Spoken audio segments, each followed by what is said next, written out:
mail that was sent. I don't know if I missed it out. But Hmm. are you guys on same page? I mean, did anyone receive and you were able to download or something? If that can be shared in the WhatsApp group, it will be really helpful. Because assignments, it's very confusing where to go and submit now. As and Yes. online So you don't have to submit as of now. I mean, they have said that they would March extend the date. 31st. They will extend the date till end of April, they said. Huh? Because by then you will know which study center we belong to. I don't think they have a study center yet.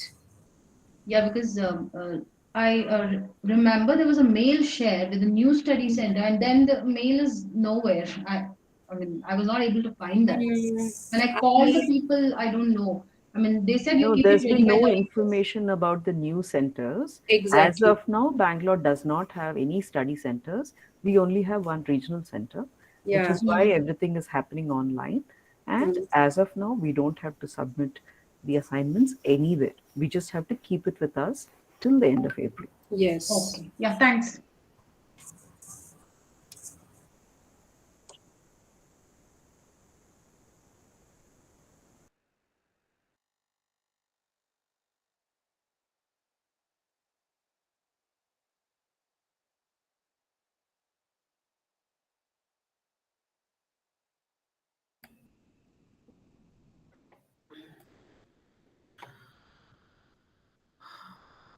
Sharing.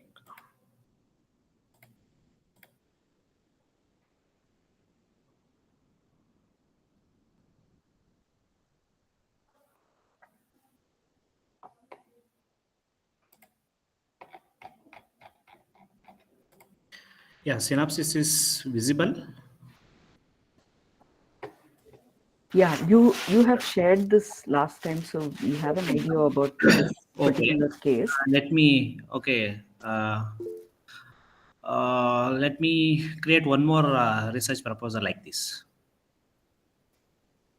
Yes, sir. Okay. And For example, if you want to study academic stress and coping strategies among high school student. Okay. So you can change your title, a study of academic stress and coping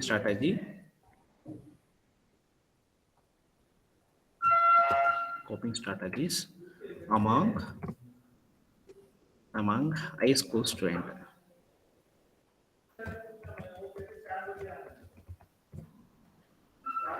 Okay, so the title, in case if you take this kind of title, okay, again you need to copy and paste as a title. Okay, so introduction, you just introduce what is academic stress and what is coping strategies. Okay, so which is connected with the high school students.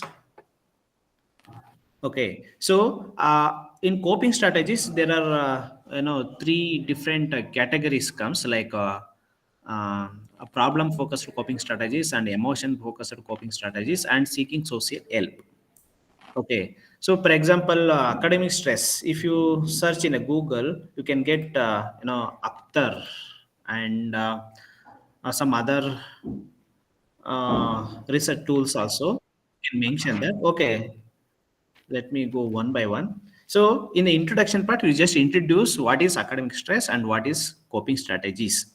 What is the link between academic stress and coping strategies? What are the existed literatures that you can find?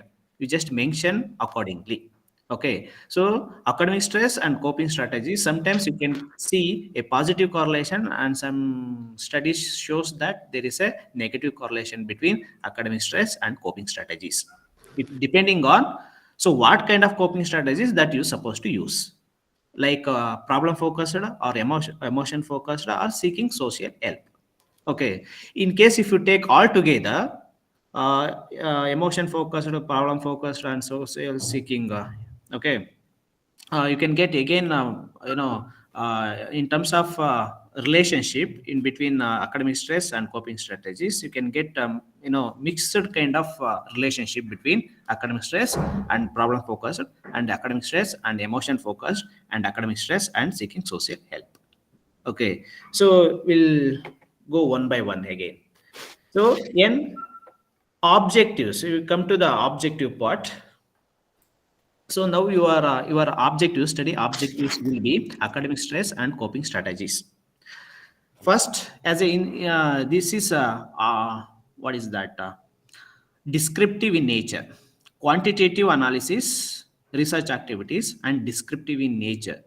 Okay, this kind of research activities. The first objective will be to study, to study, or to identify nature of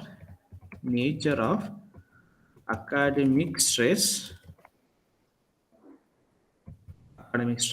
and coping strategies among high school student.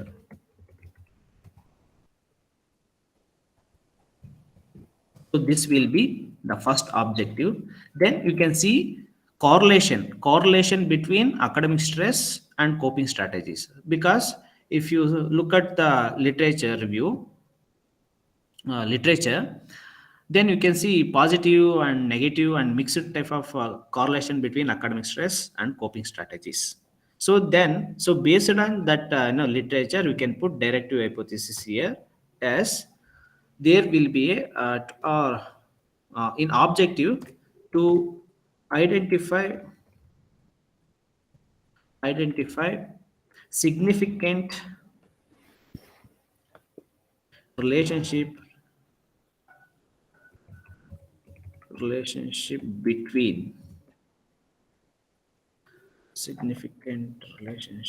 between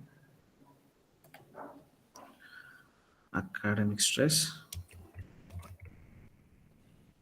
and coping strategies.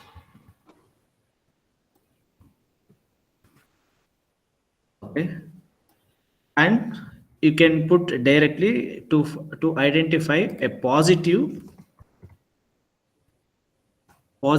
significant relationship or significant correlation between academic stress and coping strategies.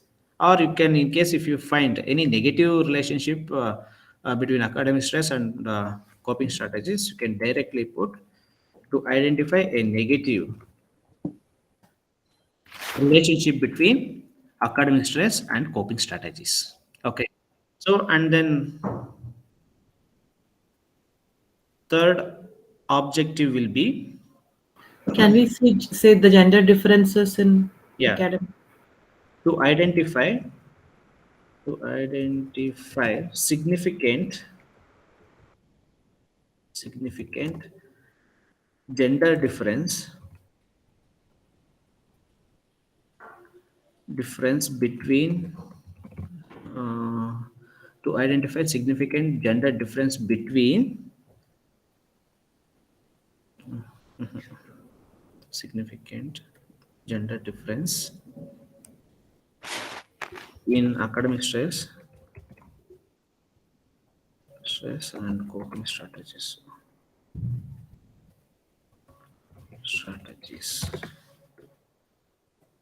So this is where you're trying to say if the genders have a difference in the levels of coping. Is that what Yes, it- ma'am, or definitely. the- but if the objective is to understand, is there gender specific coping strategies? Is that Yes, that madam. what it- So now you are just looking whether the difference is there between gender or not in terms of academic stress or academic coping strategies. okay.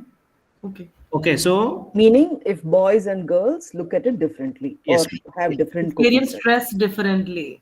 yes, madam. Yes, madam.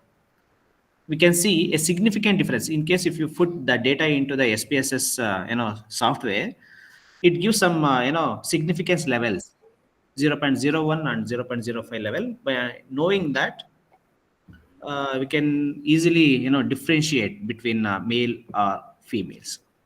But What if who we are are going if we Yes. are doing the study and at this point we see there is a huge significance, so the next question perhaps would be to understand why. So at that point, do we go back and change one more or add one more objective as No, to? madam. So, in case if you find any significant difference between gender, male and female, why? Uh, Based on that mean value, you can see that who have more, a higher level of academic stress. What's the reason behind that? You need to quote that. In case if you go with the theoretical approach for the academic stress, you can get what are the stressors will be there among male and females. So by choosing that variables or stressors, you can mention that, you can quote that, you can justify by adding such an authors who have already mentioned that. So we wouldn't be adding any open-ended qualitative question to assess that because we are covering it in the questionnaire itself. Yes, madam. Yes, madam. But in the result analysis part, you can mention that. Okay. In discussion part, you can mention that. When it is possible, if you some theoretical approaches, theory will be there. If you go with that, they have sometimes you may get so what are the reason behind that, the differences between gender. For example, females have some in terms of difference between gender in academic stress, female have higher level of academic stress compared to boys. Why reason? What are the reason for that? Okay, so in theoretical approach, they are clearly mentioned that. So some point you can add, you just giving such references, you justify that result, your result. So these three will be objectives, study objectives in your studies. Okay, so hypothesis will be, so in the first objectives to identify the nature of academic stress and coping strategies among high school students. You just convert that objective into hypothesis. Hypothesis. Yeah. So here the first hypothesis will be, there will be a,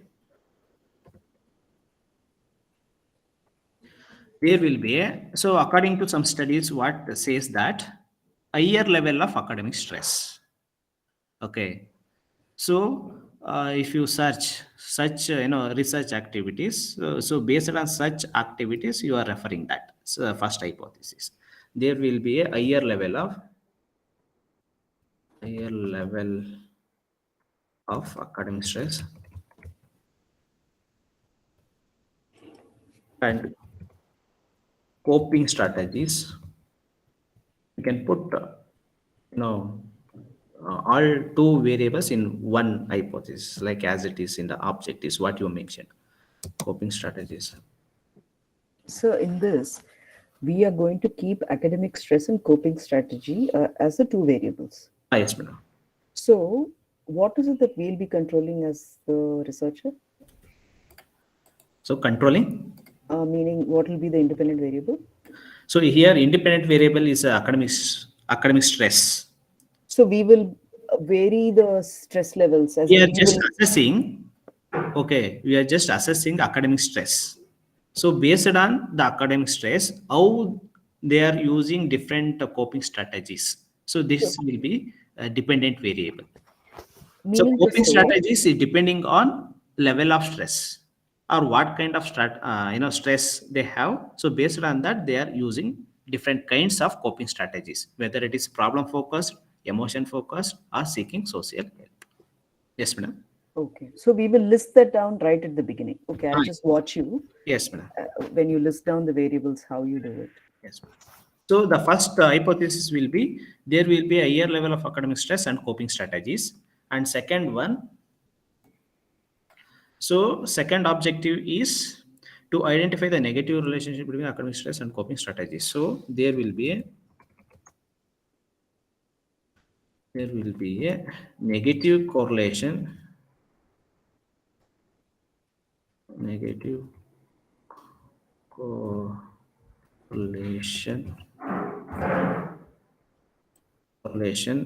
between academic stress and coping strategies.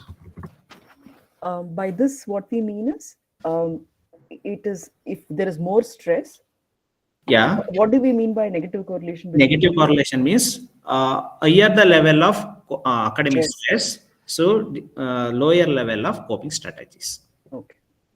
Okay, so one variable is getting up, another variable, I mean dependent variable getting down. So that is negative. So positive, so academic, sorry, intelligent quotient become high. So their performance, academic performance also getting high.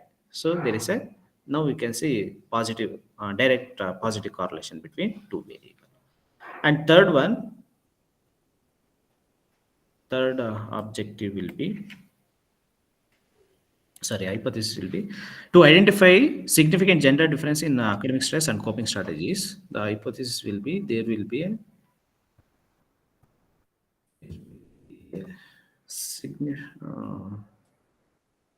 gender.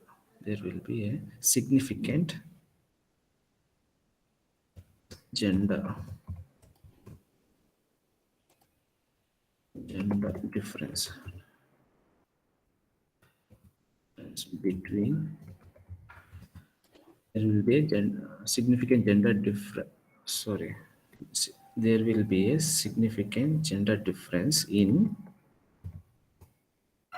academic stress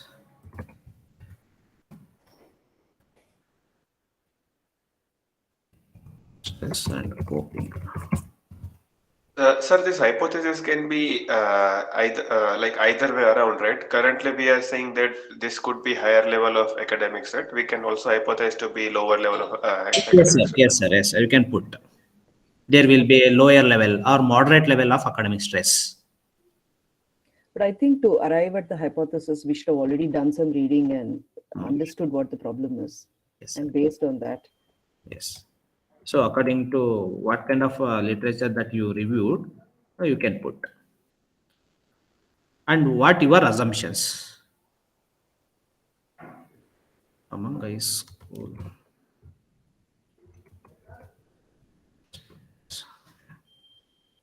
And there will be a significant gender.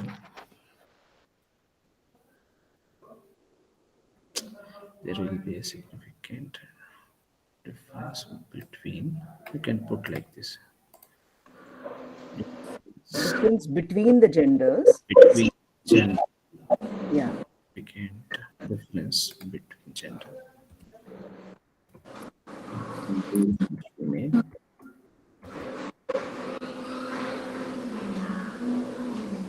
Academic stress and coping stress. Hello, sir. Hmm. Sir, what kind of hypotheses are these, sir?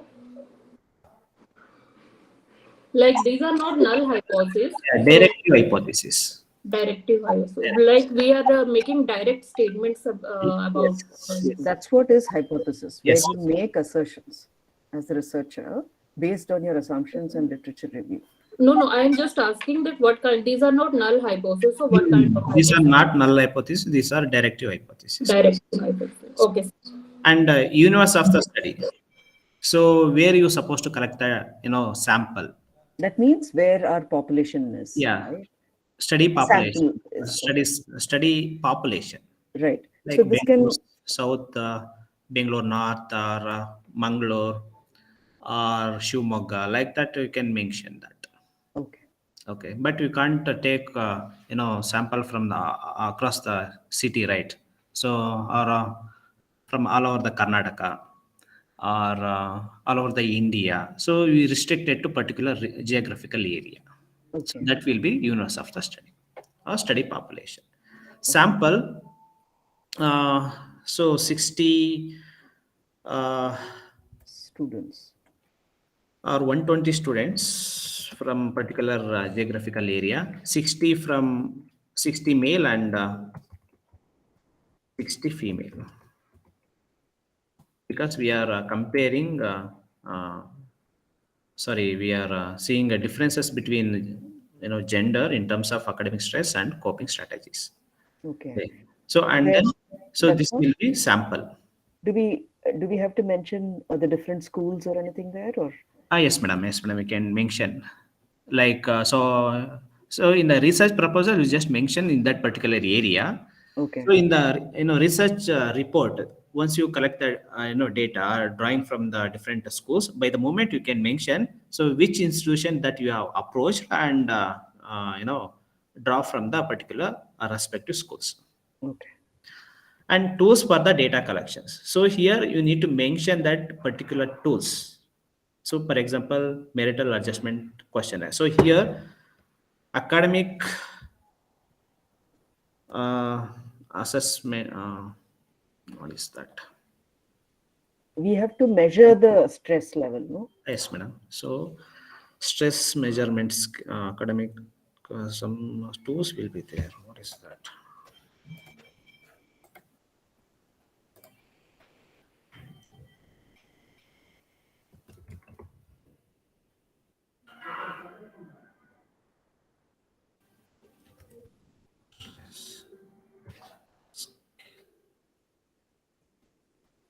Stress scale.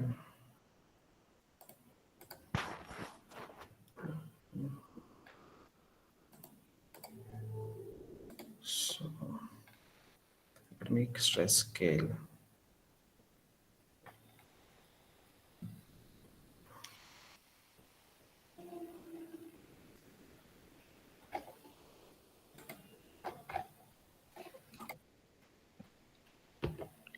Sir, can we use a family background, Yes. environment, Uh, family background for the yes. stress, for the academic stress of the students?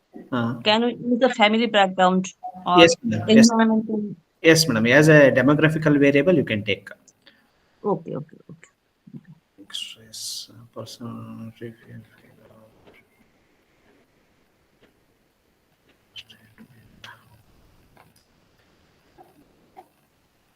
Okay, madam. You can take like this academic stress scale. You need to mention that author name also. Okay.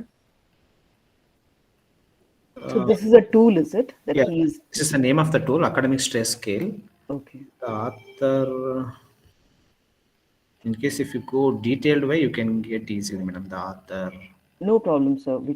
For now, just mention it. Yes, madam. So, for example, like this, Rajendra, like Uh, what is it? Developed by Kim Yeah, the Indian condition by Rajendra and and Kaliyappan. yeah, in 1990. Okay, you can just mention that. Copy. Okay, and developed by sorry, academic stress scale. Academic stress scale. Year.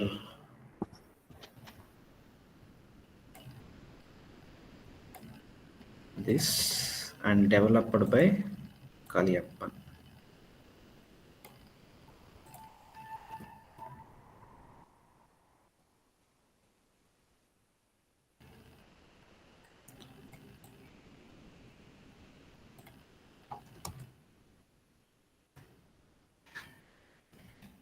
And Kaliyappan. Okay. Yeah.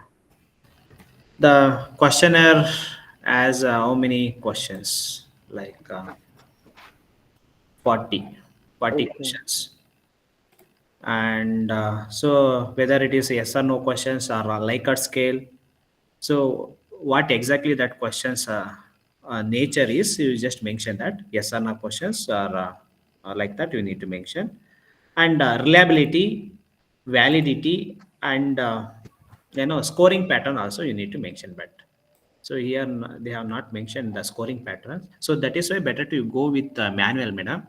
So there is a in Bangalore, psychotronics is there, and Nimmans also. In case if you approach Nimmans, you can get n number of questionnaires with manuals. And in North India, the National Psychological, uh, CIP Ranchi also has. yeah, Ranchi and Agra, one more institution, and Prasad Psycho, which is there in Delhi. And so there are many institutions which is actually providing such psychological tools. If Okay. approach such institutions, organization, you can get with proper manual, madam. Okay. Manual meaning they tell us how to use the tool Yes, and what are the use procedures and reliability, reliability. validity, even scoring pattern also. Everything it will be having that. And data analysis. So this is most important. So accordingly, even coping strategies. So second one, coping strategy. And we don't know what is coping strategies questionnaire. So like that, you just search list of coping strategies questionnaire. Questionnaire.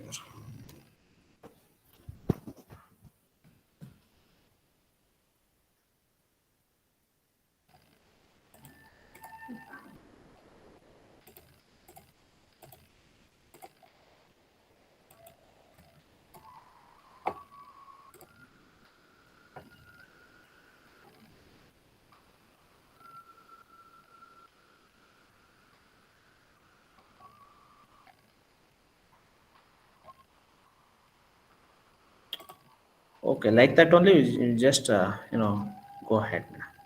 Okay. And third one. So second one will be coping strategy.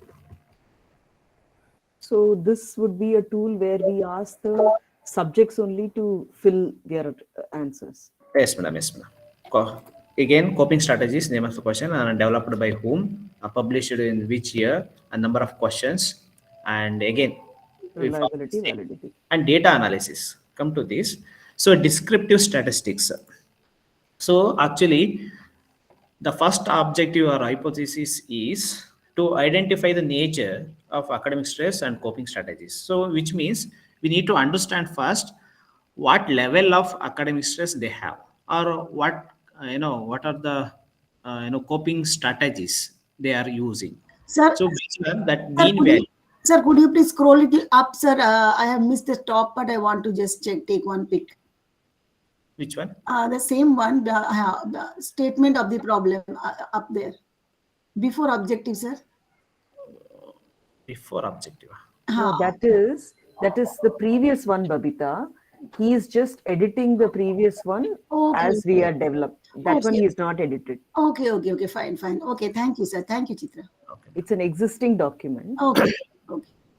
So here you can take a descriptive, because based on their level of in case if you understand the level of academic stress and level of coping strategies, mean value is enough to identify that level. So for that, for first objective and first hypothesis, you just put descriptive statistics, which computed to describe the characteristics, attributes of the sample population in totality, and this generalization to the particular group. Okay, the following descriptive statistics measures will be used: mean, standard deviations, and frequency charts, pie charts, or bar charts you can measure. So for that purpose, you need to mention that descriptive statistics. Okay, so any based on that mean value, standard deviation, in case if you want, just go with the descriptive statistics. Second objectives is to identify the negative, like a relationship. So then you can put correlation.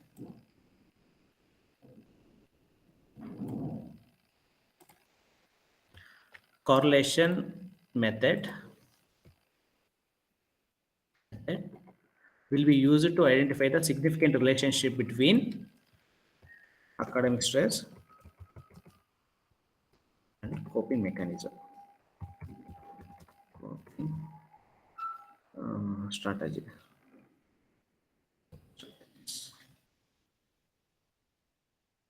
Strategies. Okay. So, and then third objective is to identify a significant gender difference in academic stress and coping strategies. So, for that, we just mention t-test. So ANOVA for more than two variables, for more than two independent and more than two dependent variable, by the moment you can use ANOVA. So in case if you have only two variables, t-test is enough. T-test will be used to identify significant difference between male and female academic stress and coping strategies. So this is how you have to develop your research proposal. So in the research proposal, we don't know, right, that output. So in the table, the variables like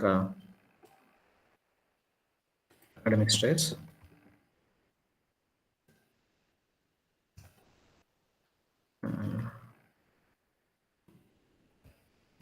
stress, coping strategies, like you can take level of you know mean value, standard deviations, again mean value, standard deviation, t value. So accordingly you can put this table roughly, and in the chapter plan will be covered rest of the research strategies like result analysis, discussion, limitation, recommendation for the further studies, bibliography and appendixes. So this is how you know create your own research activities, research proposals. I think all of you understand that. So how to frame research title and how to introduce the research variables and objective, how to frame hypothesis, universe of the study, sample, tools that you have to mention, the way of mentioning here, and data analysis, and tables and chapter plans. So in this case, Hmm. the table, Ah. what will come about this mean and standard deviation on top of that? Sir, variables male and female here. Sir, what or coping strategy Or and this will come up? academic ML. stress and coping strategy. Yeah, academic stress and coping strategies. Here you can take That will come up. Academic stress and coping strategy will come at the top, I think, where you have written variables. And down male and female, right? No, On no, the no. It is on the only for left-hand side. to identify the level of academic stress and coping strategies. For first Okay. variable, first way objectives. For second objectives, so it should be like this. Oh. Academic stress. It's one by one. Yeah. Correlation. So for the moment, so if you put the data into SPSS software, it shows some data, some values. Accordingly, you can mention. So especially, let me tell you that the table will be correlation table.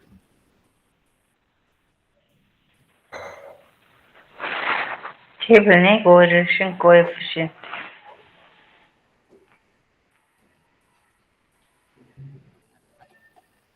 So I think it will be like this.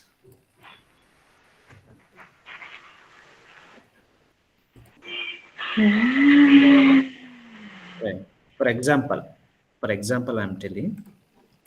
So you just mention here only academic stress here and coping strategies here. In row, academic stress, in column wise, coping strategies. So it takes actually more time to write everything. So it is for example I'm telling, and significant.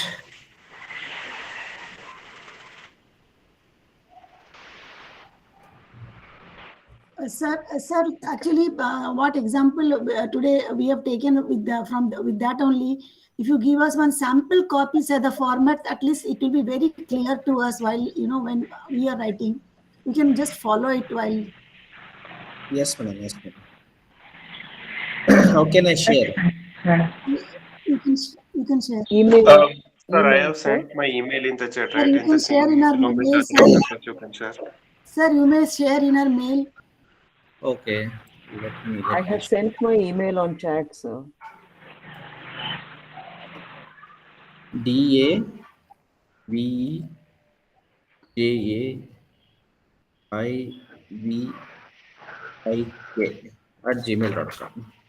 Yes, sir.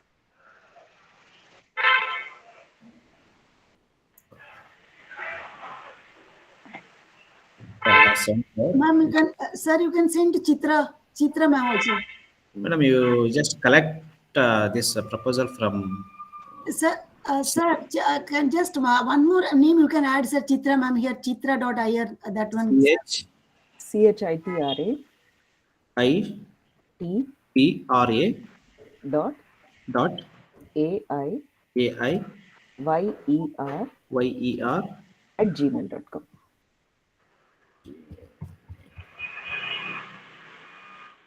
Yes, yeah, it is come. Yeah, thank you so much, sir. Thank So, you, sir. Chitra, will you be able to share this in the WhatsApp group, please? Yeah, I'll just put the document there. Okay, thank you. Sorry, I think I'm new to this group. I don't know about the WhatsApp group. Can anybody share the number in the chat, please? Or can I drop my number? It's on the chat. The Okay, link is given. okay. Okay, shall I end the Yes, sir. program? Okay. Okay. Thank you all. Thank you all. I'm stop presentations. I'm ending the Thank you, sir. meeting also. Okay, thank you all. Thank you, sir. Thank you, sir. Thank you, sir.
Good afternoon, everyone.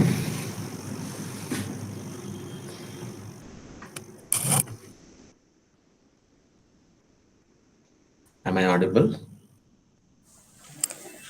So your voice is low. Yes, sir. Yes, You're sir. audible. Yeah. Yes, you are audible. Yes, sir. Yes, sir, You're you for are me, you're audible. audible. Yes, you are. Absolutely, sir. Good afternoon. Okay, we'll wait for some time. Like only 19 are here in this group. After 5 minutes, we'll start the class.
Okay,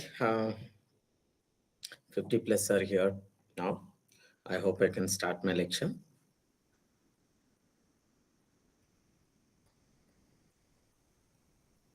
Right? Uh,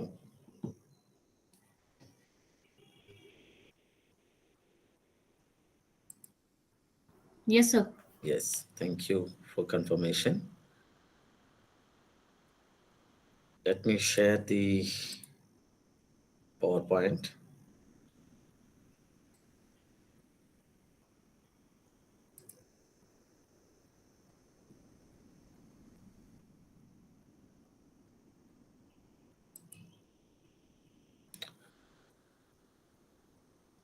Okay, is it visible, the PowerPoint?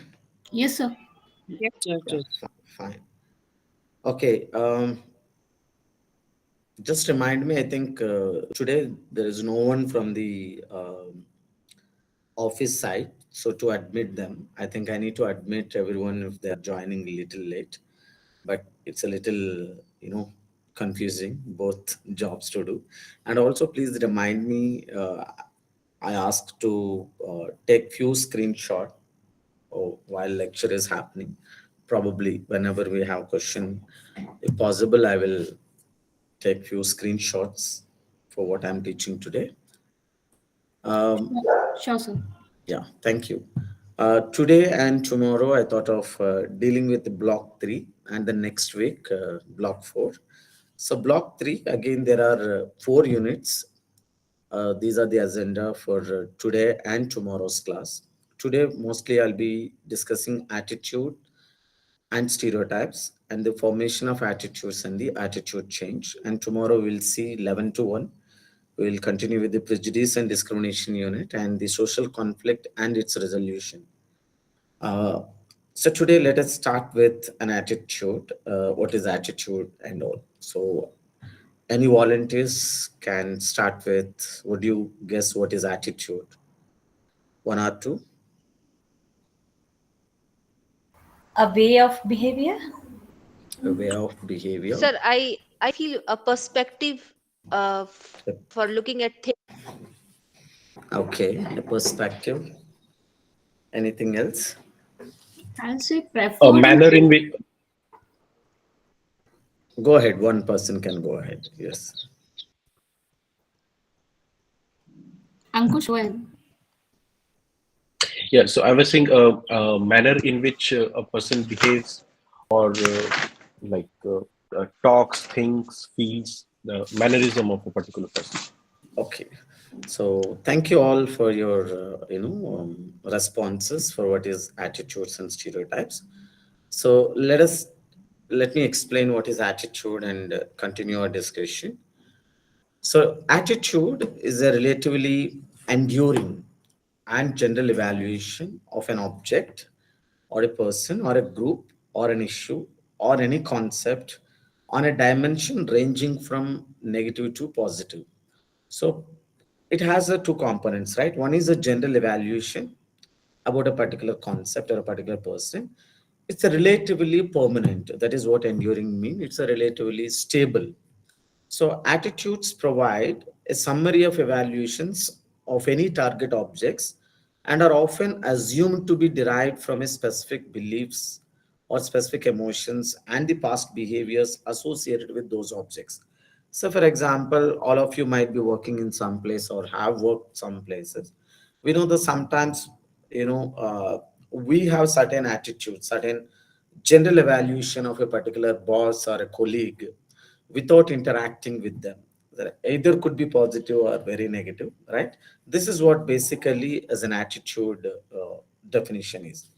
So if you see that any attitude includes 3 components. One is cognition or a beliefs about a particular individual or a particular object, and it also has a component of feelings towards that object or a person, or and also behavioral predisposition, like attitudes basically are like likes and dislikes in its simplest form, or affinities for and aversion to things, people, ideas, etc. Say for example, if I say I love Chinese food, is a basic or a simple example of an attitude, because it is about my general evaluation, or it is my positive attitude towards the Chinese food.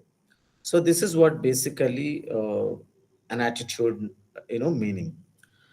So attitudes has got several characteristics. Uh, I have come out with 5. I think the books also mentioned, Igno material also mentioned these 5 characteristics of an attitude. One is attitudes are learned. Why it is learned? When we born, we do not born with attitudes towards particular any person. We do not know about any objects that exist when we are born. We do not know about any individual. We do not know about any concept. Like we just born with, like an empty, a clean slate, right? So that is what, whatever attitudes we might have today, or we might had couple of days back, is are all learned. We learn when we interact with the other person. We learn when we heard stories from other person. When we learn, we see, and or we learn, while reading books or while watching movies. So attitudes are basically learned concepts. And also attitudes gives direction. This is what basically attitudes does, because when I had a particular attitude, so for example, I have an attitude about my parents. I told you, I told all of you, like in last classes, like my Sir, parents. there are a few people waiting to get in. Okay, thank you.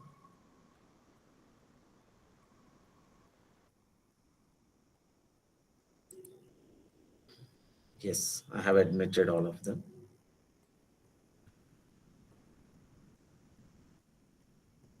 Right? Is it visible? Sorry to ask you so many times, but I need to make sure whether everything Yes, is. yes, Yeah. it is. Yeah. Okay. Attitudes also gives direction. Right? What is the gives direction? So for example, I told you my parents were uneducated, but they had a very good attitude about education. That's the reason they have provided me education until I turn into 30, because they provided like up to 30 years, like till I finished my education, because that's gives a direction. If my parents do not have an attitude, the value for an education as an uneducated parents, probably they couldn't have spent a lot of money or time. They wouldn't have encouraged me to go for a study. All right. So it's basically any kind of attitude, whether it is a positive or negative, it gives a kind of a direction, how what kind of behavior we show. And as I already told Sir, you, it's sorry a to interrupt. Sir, so here your parents' attitude gave you direction, right? Not yeah, your my attitude gave you direction. I mean, others' attitude also have an yes, impact on ma'am. you. So yes, no, usually my attitude directs my behavior. All right. Sometimes the way I behave with you, that also gives you direction. Yeah, So, for example, the way I interact with you, probably it's not a good sign of the behavior, or kind of, I might have a stereotype or prejudice against such an individual or against you. Probably that behavior you learn from me, or you might assume that I might have a negative attitude towards you. That altogether I agree. influences your behavior also. It's a gives a direction. So Yeah, more people waiting. more people waiting, I think.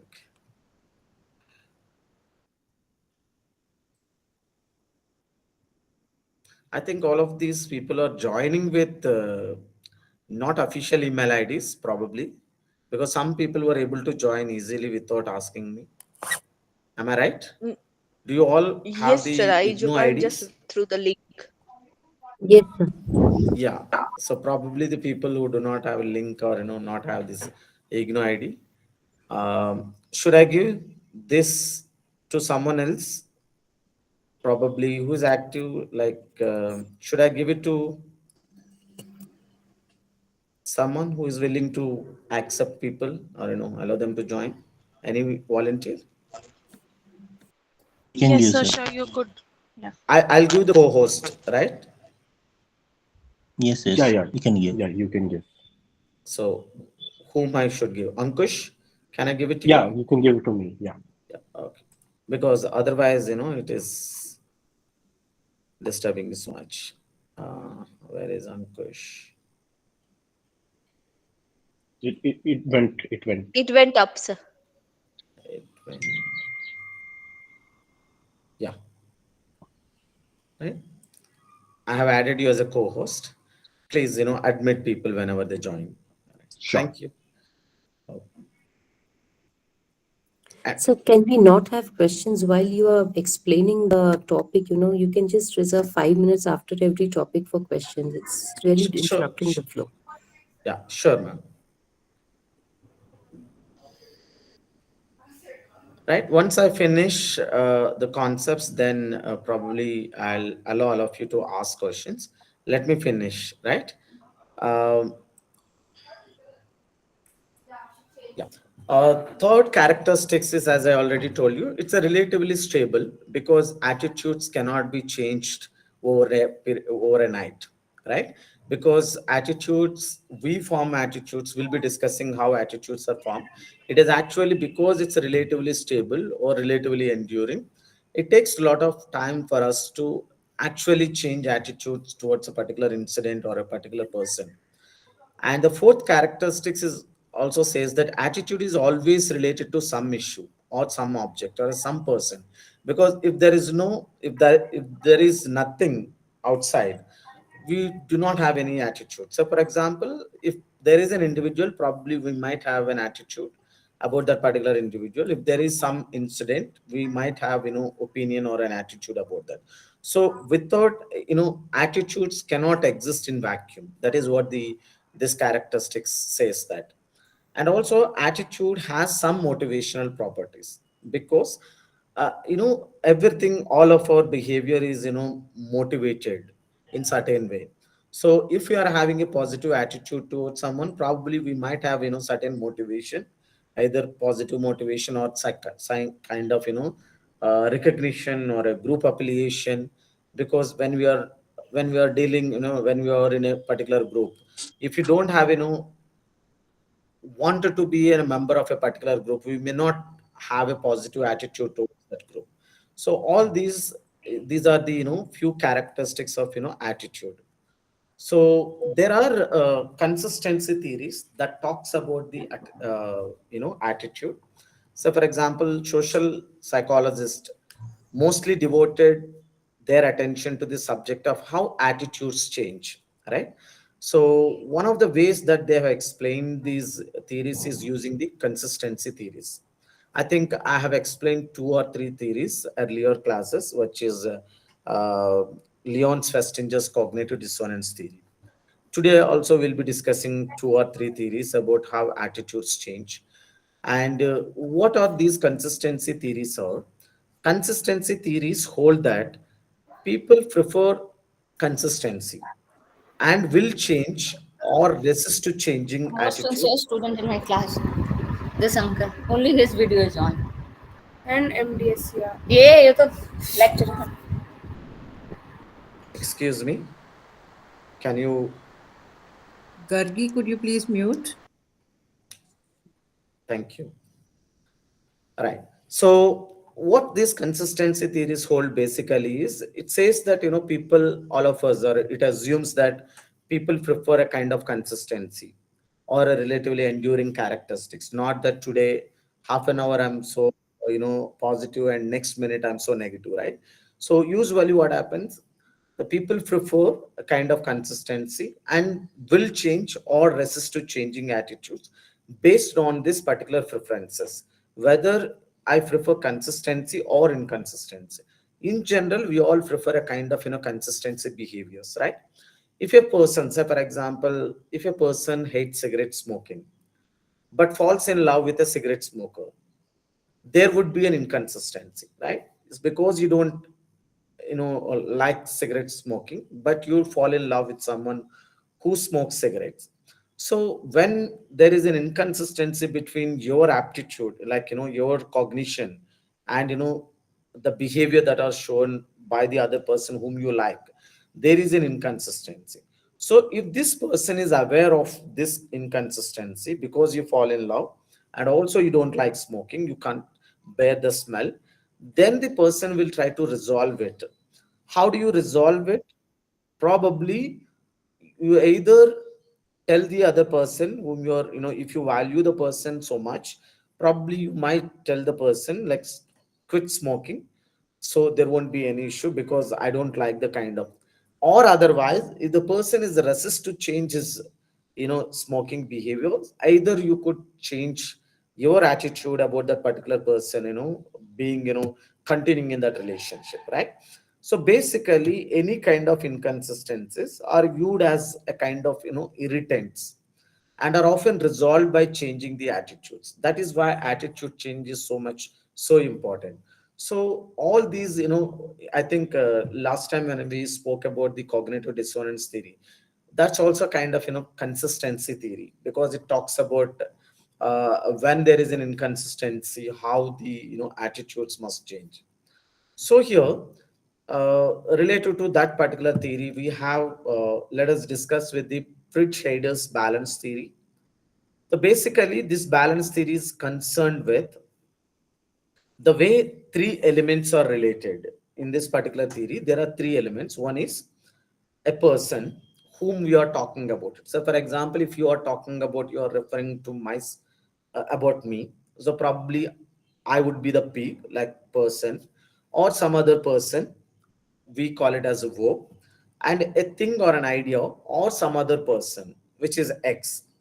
So here, balance exists when all three fit together harmoniously, because uh, let me explain using a kind of, example.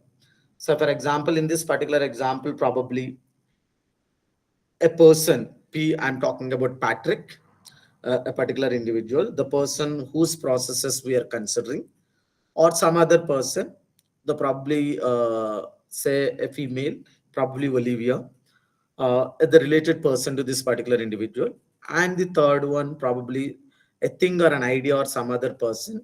X could be a Chinese food, our attitude towards the Chinese food. So here in this example, we'll be discussing with, when, how do we make a kind of a balance, like, consistency. When it happens, there is a kind of inconsistency. So the type of relationship between, these things, between the elements are considered in this example. Whether P likes O or O likes X, or both the people likes a kind of, Chinese food. When there is no balance, there will always be a stress and a tendency to remove this stress by achieving a kind of a balance. So let me show one picture here, so for you to understand better. In the first picture, we have, in the top, we have a figure 1, 2, 3, 4, where it is mentioned as a balance, right? So for example, let me give, in this particular example, as I told, P uh, referred to the Patrick, O referred to a woman called Olivia, and X referred to a Chinese food. So if you look at the top figure, it says that all figure shows the balance, and figure 5 to 8, it shows the unbalance. There is a inconsistency between the people's attitude. So for example, if you look at the figure 1, Patrick loves Olivia or likes Olivia. Even Patrick likes the Chinese food, and Olivia also likes the Chinese food. So in this case, in there is no inconsistency between these two individuals, because Patrick likes Olivia, and Patrick also loves Chinese food. Even Olivia loves the Chinese food. There is no stress at all. Similarly, in figure 2, Patrick loves Olivia. Patrick doesn't like Chinese food. Even Olivia doesn't like Chinese food. Obviously, there wouldn't be any issue here, like there won't be any stress. So there is a balance. In the third figure, the Patrick dislikes Olivia, and Patrick's same time Patrick's loves Chinese food, and Olivia doesn't like the Chinese food, because it's obvious, because Olivia is nothing to do with the Patrick. So there is a consistency here, there is a balance. because Patrick doesn't like Olivia, Olivia doesn't like Chinese food, but only Patrick likes the Chinese food. And when it comes to the fourth figure, again there is a balance, because here if you see that Patrick loves doesn't love Olivia, even the Patrick doesn't like Chinese food, whereas Olivia likes the Chinese food. Right? There is a balance. If you look at these four concepts, four context, there is a balance. There is no purpose to, there is no point to have a kind of imbalance there. But look at the bottom figures through figure 5 to figure 8. There is an imbalance. There is a stress. Say, for example, here, Patrick likes Olivia and Patrick likes Chinese food, but Olivia doesn't like Chinese food. So, for example, these two people gone for a lunch or out, and Patrick wanted to have Chinese food, but where Olivia says she don't like it. So there is some kind of imbalance or a stress, because he wanted to have it, the other person doesn't like to have it. Either this person has to change, Olivia has to agree with the Patrick idea, go with the Chinese food whether she likes it or not, right? There is a small amount of stress involved in it here. And even in the figure 6, again there is an imbalance. In this case, Patrick doesn't like Olivia, but Patrick likes uh, Chinese food. Even Olivia likes the Chinese food, right? And again there could be a possibility of the balance unbalance here. Similarly, figure 7, Patrick likes Olivia. Patrick doesn't like Chinese food, but Olivia likes the Chinese food, because it's the other way around, right? So again, there could be a little stress over what kind of food, when they go out, what kind of food they're supposed to have it. And figure 8 also shows that some kind of unbalance between this. Uh, Patrick doesn't like Olivia, and Patrick doesn't like uh, Chinese food. Even Olivia doesn't like Chinese food. So, in this example, if you look at these pictures, figure 8, in general, imbalance occurs when someone agrees with someone he or she dislikes, or disagrees with someone he or she likes. So, if you look at it, if there are balance will exist in a triad if there are one or three positives.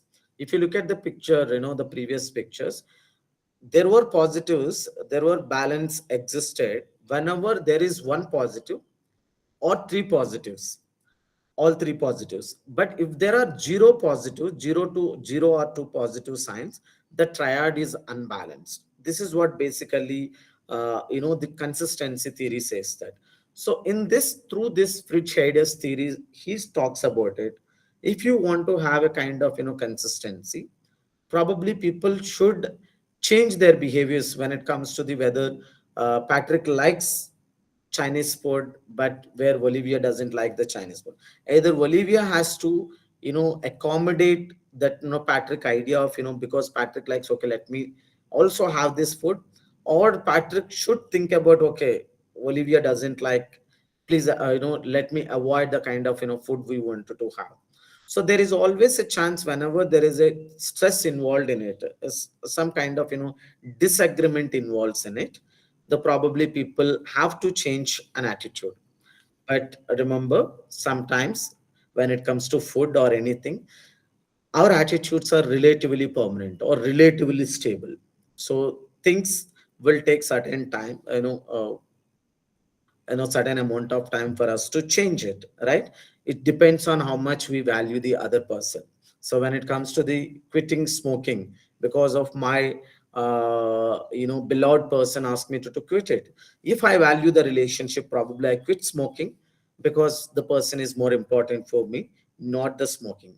If the person believes that the smoking is more important for me, like because I can't quit smoking, but I can quit the girl, probably, I can change my attitude, right? So these are the few examples for the consistency theory of, Fritz shaders. Any questions in this? Sir, I have. Yes, sir. I have, Yeah, sir. yeah, yeah. Sir, Can you how? please go to Okay. Refer to the slide with slide the with the triangles. images?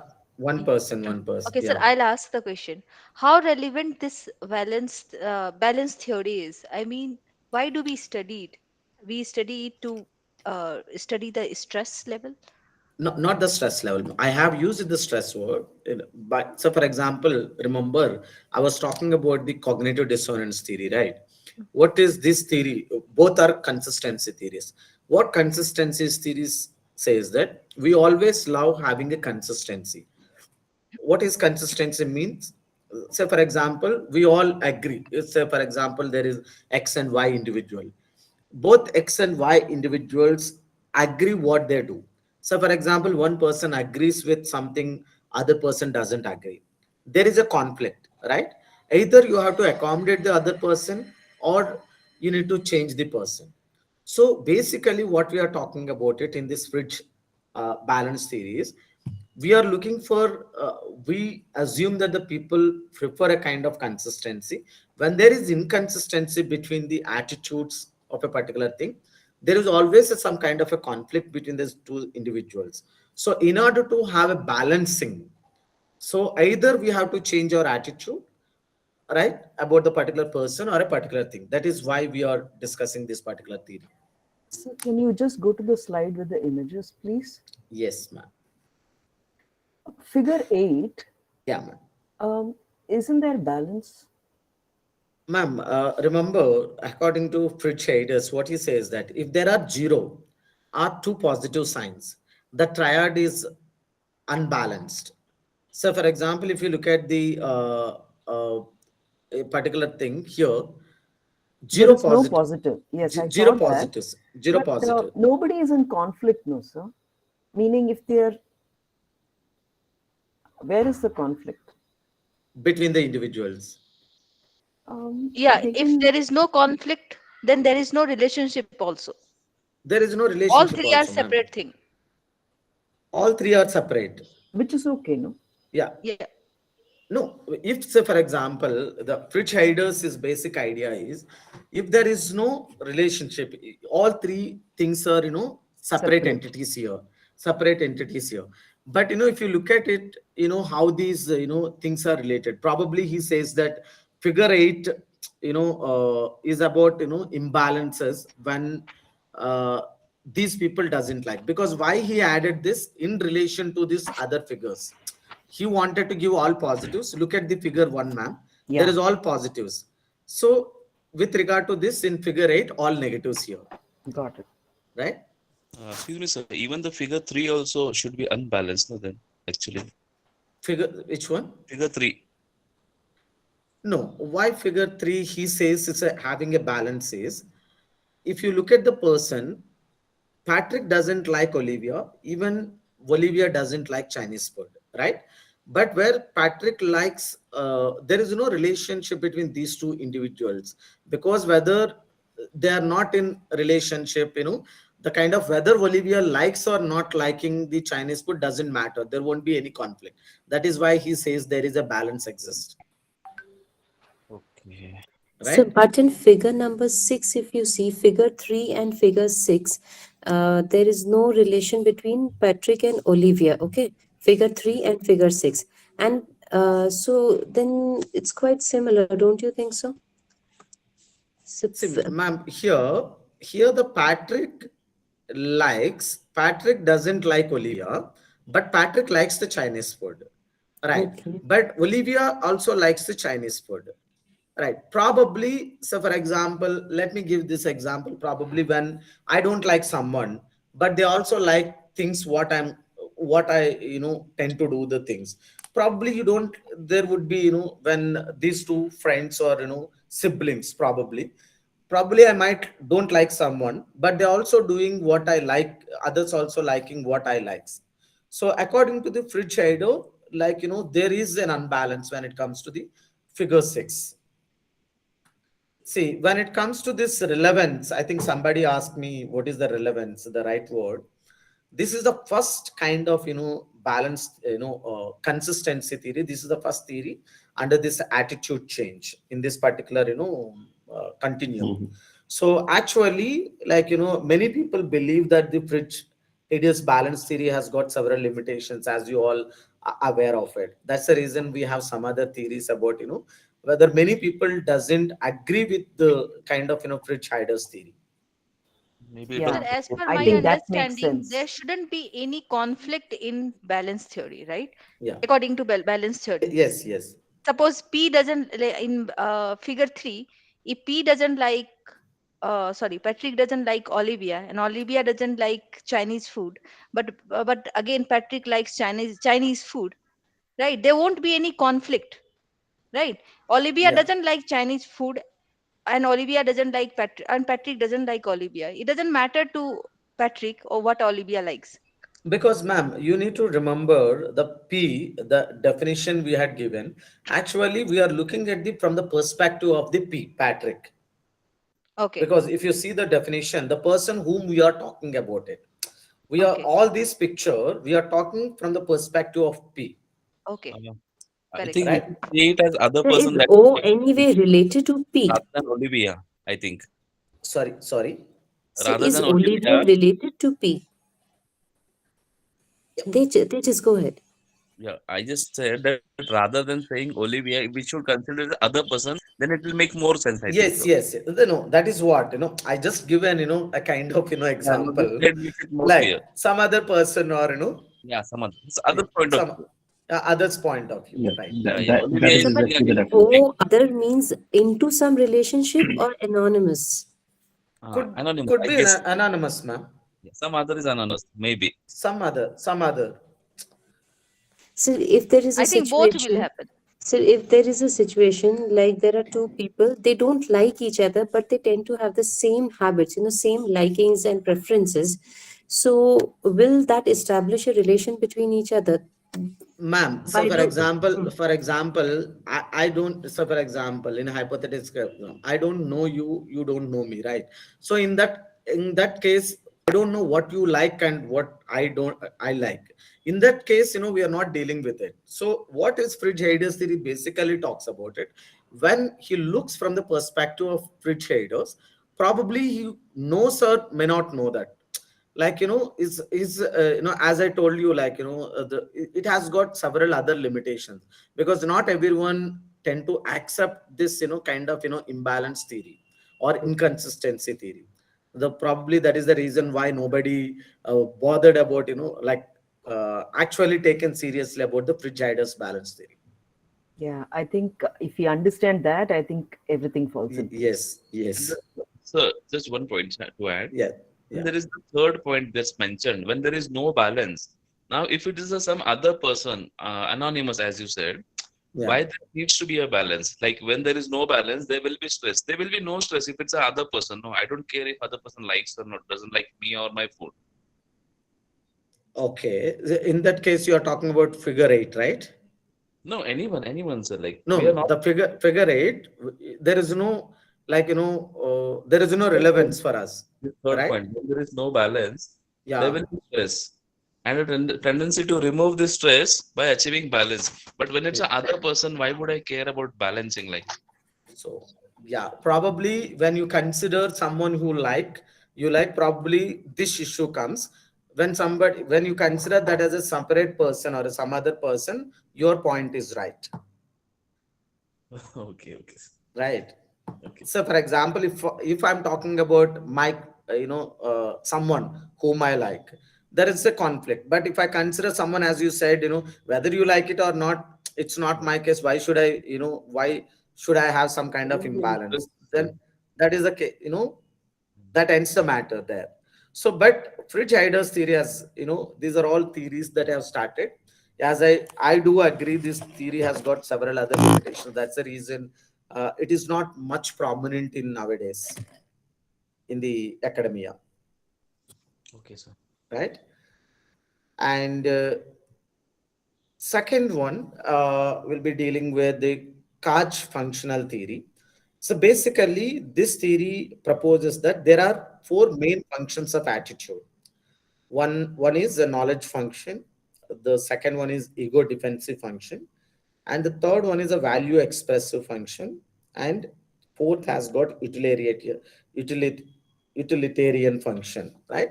So if you look at what are these functions actually does, what are the characteristics? According to functional theory, attitudes help individuals understand and make sense of their world around them.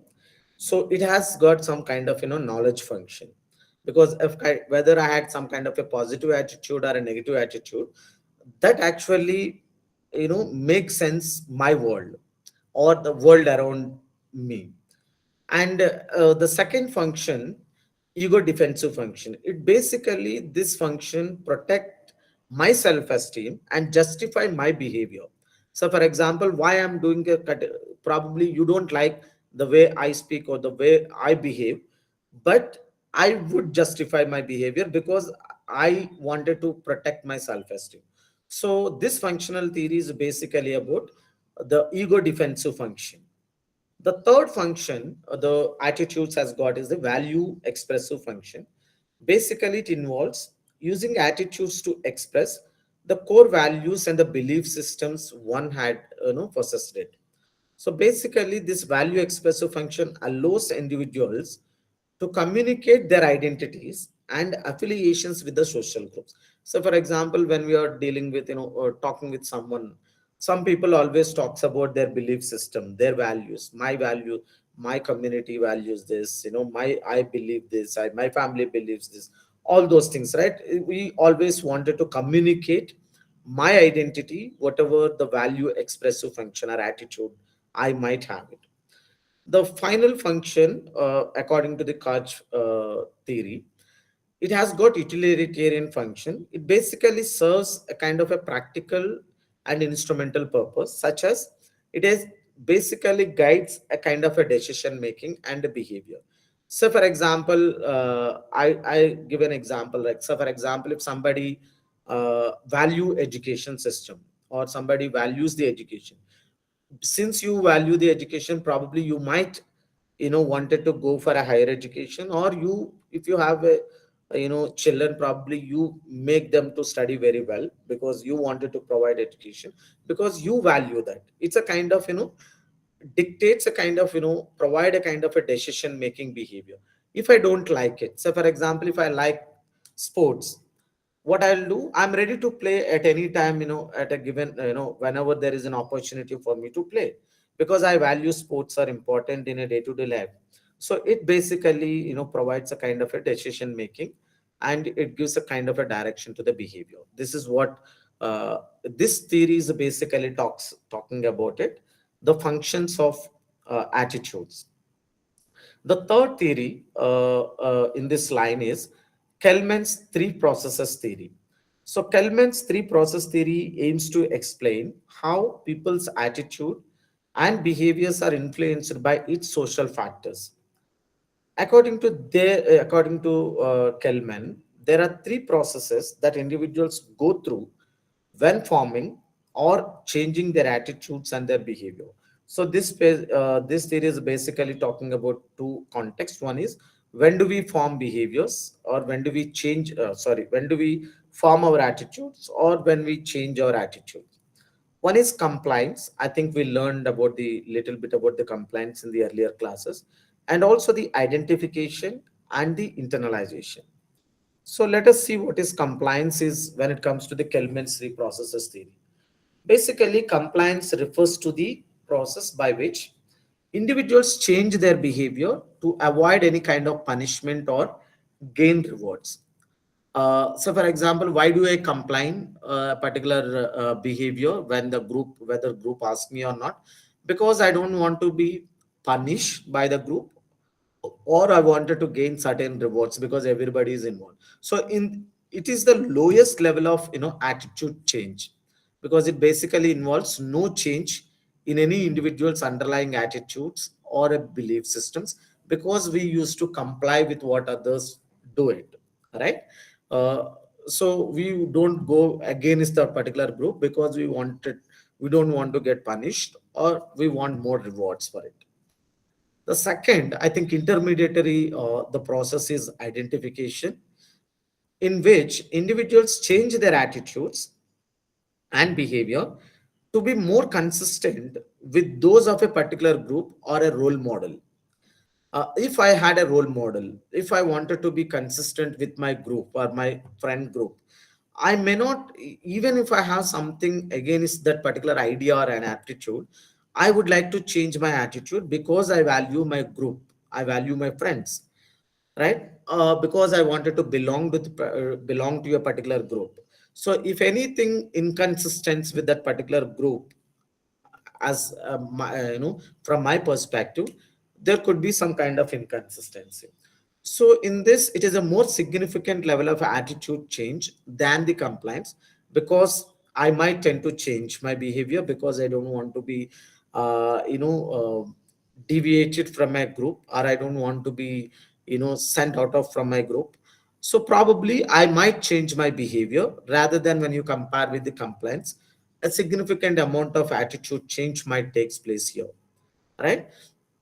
And the third one, internalization, where the attitude change takes place. I think when we internalize a particular ideology, this is the highest level of attitude change. And basically, it involves a true change in an individual's underlying attitudes and the beliefs, because I have internalized it, why I had to change my behavior. In this process, individuals adopt new attitudes and behaviors because they believe them what is to be right, or or consistent with their own values and the belief system. Here in this internalization, I didn't change because I wanted to value, I am valuing my friends, or because I value my intimate partner. So because probably if you take an example of quitting smoking here, it is not because my partner told me to quit this one, otherwise she quit. Here basically I value systems, I believe system, probably smoking, any kind of smoking is not good for my health. So probably I have a value or a belief system. So here I change my attitude because there is a sync between my value systems, and I also internalize these values. So these three concepts basically talks about when there could be an attitudinal change. If you look at the compliance level, there wouldn't be any attitude change. But when it comes to the second one, in the identification or the group affiliation, there could be some amount of attitude change. But when we internalize anything that is consistent with our values or belief systems, there could be an attitudinal change, right? Uh, any clarifications with regarding these two before we move on to the stereotypes?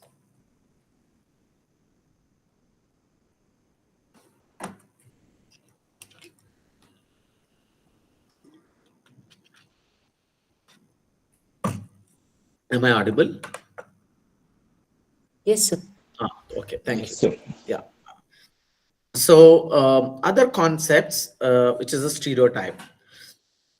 I think any example of stereotype before I move on to this one? Any example? What is stereotype and what is prejudice? In the West, blondes are considered dumb, so that's a stereotype. Okay. In India, in our culture? Women are talkative.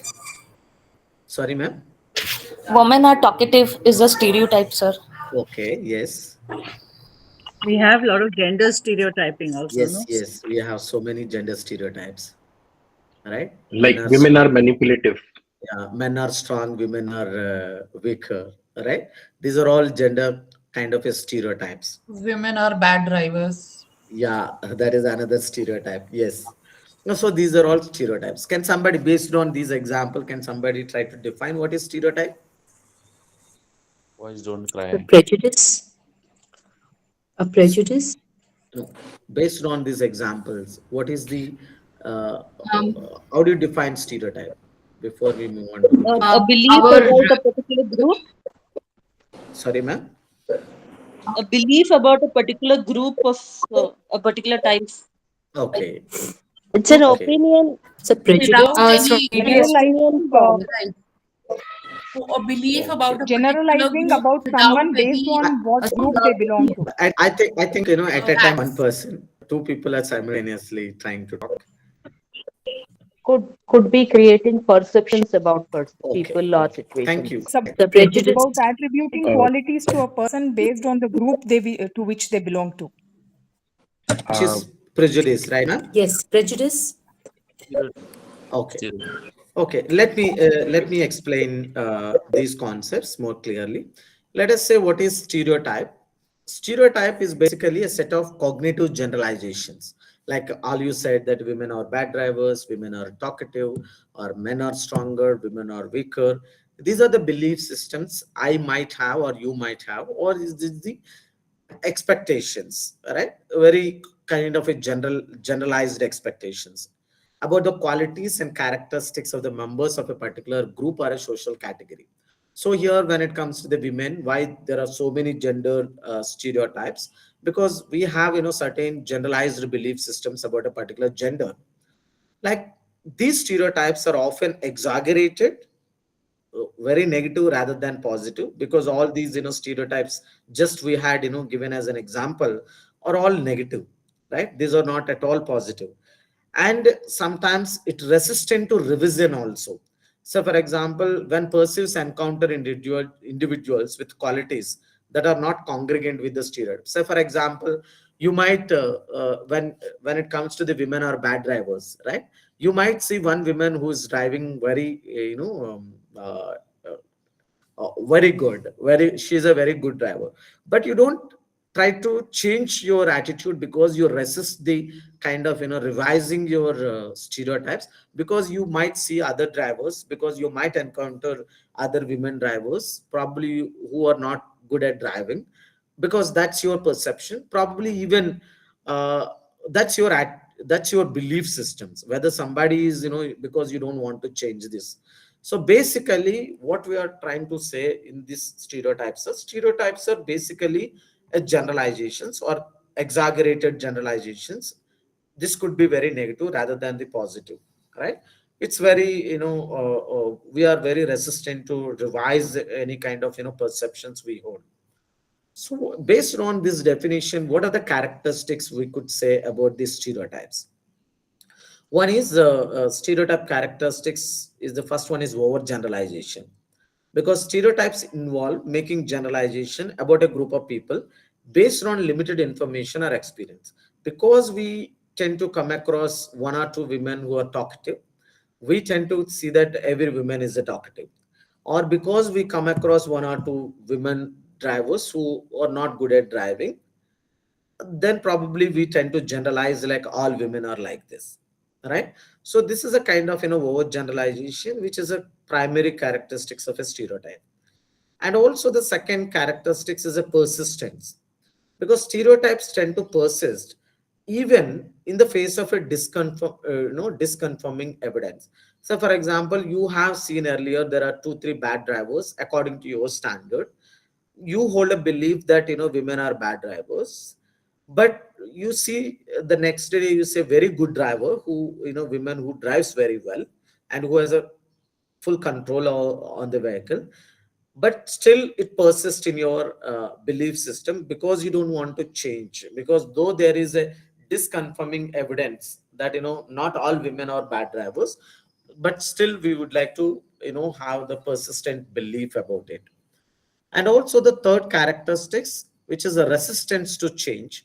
Stereotypes are resistant to change, and individuals may maintain these stereotypes even when presented with information that contradicts their belief systems, right? Even so, for example, the same example what we are given with the women drivers or the talkative. Like for example, we see the both women and men. There are lot of introverts. People are shy about it, right? Not everyone more talkative, whether both the genders we have more extroverts and more introverts, right? Even if you provide that a kind of a research study says that this much percentage of women are more introverts, not talkative, but still we resist to change our attitude, because we have very strong belief system that women are talkative. And also inaccuracies, right? The stereotypes are basically can be inaccurate or and lead to incorrect judgments and assumptions about the individuals. It's not maybe, all our stereotypes are inaccurate, and it leads to a kind of incorrect judgments. We cannot have a belief systems based on one or two occasions or based on one or two experiences of our own, like judging everyone in that particular group or a set of people equally, right? These are the few characteristics of this stereotype. How do we develop these stereotypes and maintain these stereotypes? This is another important aspect of it. So for example, the development and stereotypes start with the social categorization process. So what is the social categorization? Where we categorize people into groups based on certain characteristics.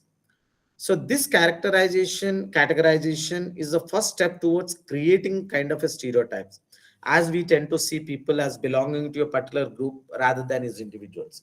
So for example, one religious stereotype we had, and we come across in the newspapers, like whenever there is a kind of uh, sorry, whenever we have a kind of encounter, like the media coverage that saying that there is a terrorist attack, and you tend to see a particular group of people names, like we have a kind of fear about that particular community or a particular group of people, saying that all these community belong, or they don't be part of Indians, or they're not part of Indians, like we tend to make general statements like all religion is not good. So because we categorize people, we don't see the people individual as individuals. So if you categorize people, the social category, all these individuals belong to a particular social category, we tend to develop and maintain this particular. Not every religion, whether you take any Hindu religion or Muslim or Christian or Zoroastrianism, not, it is nothing to do with your religion, whether you are a good or a bad. You cannot just make that person, or label a particular person because he belongs to a particular particular religion. The religion is, no religion is bad here, but we tend to see that we tend to attribute these characteristics of a particular individual characteristics to the particular social category. So there is a tendency for us to maintain that stereotypes, no matter you might meet a very good person belonging to that particular religion. And also, once stereotypes are formed, they can be maintained through different cognitive processes, because we all have a kind of a confirmation bias. Because we might have a friend, very good friend belonging to other religion, but whenever you come across, the next day you come across a particular group, a particular news item says that a particular religion, uh, a particular person involved in these terrorist attacks. So because there is a confirmation bias, where we tend to seek out information that conforms our pre-existing belief system, because already we had a pre-existing belief that all these social category belongs to this particular, will have this particular ideology. Then we confirm this every time we see that we tend to see that, okay, this kind of especially these Americans have this kind of stereotypes, because even our former president of India, like Abdul Kalam, had once said that after his that president period is over, when he traveled it, he has to remove his shirt and all, in the one of the airport. Even Shah Rukh Khan shared the same incident, because he was a Bollywood star and everybody knows it. He was a big film Bollywood star, and he had faced similar kind of, not just stars, even the normal individuals, that say for example, if a Muslim name comes, that because they are very fearful about it, they had got this kind of a stereotype after the 11 attack, I think 9/11 attack. So these are all the confirmation biases. Though there are contradictory statements, we tend to seek out the information that confirms our pre-existing schemas. And also the media representation is another the problematic where we maintain our stereotypes, because the media portrays a particular set of people, whether it is a religion, whether it is a caste or a community, like always these media portraits like that. So the media representation and exposure to certain information also reinforce our stereotypes, as people tend to be influenced by the messages they receive from the media. Because like, so for example, if you look at the Telugu movies, there is always reddy villains, and sometimes these reddies comes, these are the prominent the political leaders, and some says that, why every villain has got these names, or why every villain has this Muslim name, something like that. Because the media representation, whether it is a movie or news channels, it's always throw some kind of a mud on other community, where you kind of maintain the stereotypes, right? And the stereotypes can also be reinforced by institutional practices. So for example, most of the stereotypes are institutionalized as a kind of discrimination in education and employment. Earlier, couple of years, couple of decades back, we say that women were not sent to education, or certain communities were not allowed for an education. I'm not talking about last 50 years or 70 years. Going back little back, a thousand, 10 100 years, a century and of back, where these people were not actually allowed to sit in the same classroom, or allowed to not have same water in the same well, because it's a kind of institutional practices. And we also have certain kind of discrimination in the employment sector, even in the education sector, right? So these are the few examples, like like how do we develop certain kind of stereotypes, and how do we maintain these stereotypes. When it comes to the prejudice, prejudice is a negative attitude toward another person or a group formed in advance of any experience with that person or a group. I think mostly this happens whenever we work in organization, because we know that someone tells us that before he joins in our organization, probably you might get some information. This person is like this person is like that. Probably before he joined, before you interact with the other person, you already had a negative attitude towards that particular person, right? So basically, any kind of prejudice is a negative attitude. So prejudice include three components. One is an affective component, like emotional component, and the other one is a cognitive component, and the third is a behavioral component. Whenever are influenced by prejudices, emotions in the affective component, emotions that range from mild nervousness to hatred. So for example, whenever we had occurrence of meeting, or in the presence of a particular person or a particular group, we tend to feel nervous, right? Because we are prejudiced, or we tend to start showing a kind of hatred behaviors, or kind of the behaviors we show. And also the cognitive component. Basically, cognitive component are assumptions and beliefs about groups, including the stereotypes. So all our stereotypes are the overgeneralization, right? When it comes to the prejudice, so all the stereotypes can be involved in the prejudice. And the behavioral component, which are basically negative behaviors, including a kind of discrimination and the violence. Like I'll give one example here. So for example, mostly uh, there is a whenever there is a political conflict happens between the Karnataka and Tamil Nadu, right? So like you see attack on them. And during the bifurcation, before the Telangana Andhra bifurcation, when there was a huge conflict, and people used to attack the normal citizens whenever they work in the companies. There are recorded offenses that occurred place, because you belong to a particular place from the state, because you think that these people are taking all your jobs. So probably they're kind of discrimination towards that particular group. Or sometimes you use the violence, you just hit the other person because he belongs to a coastal Andhra or Rayalaseema. So these are the few examples. Sometimes whenever there is a Kaveri dispute, you know comes very triggers a kind of emotional events between the Tamil Nadu and Karnataka. Sometimes when I was a student, I used to see the news, right? And so there is an attack on the like the TN, or whenever they sees that KA, These kind of, sometimes behavioral component also involved, because you don't know the other person, who is the driver or who is the person. Probably the person might be good because he might be doing his own job, but still we have certain kind of, prejudices.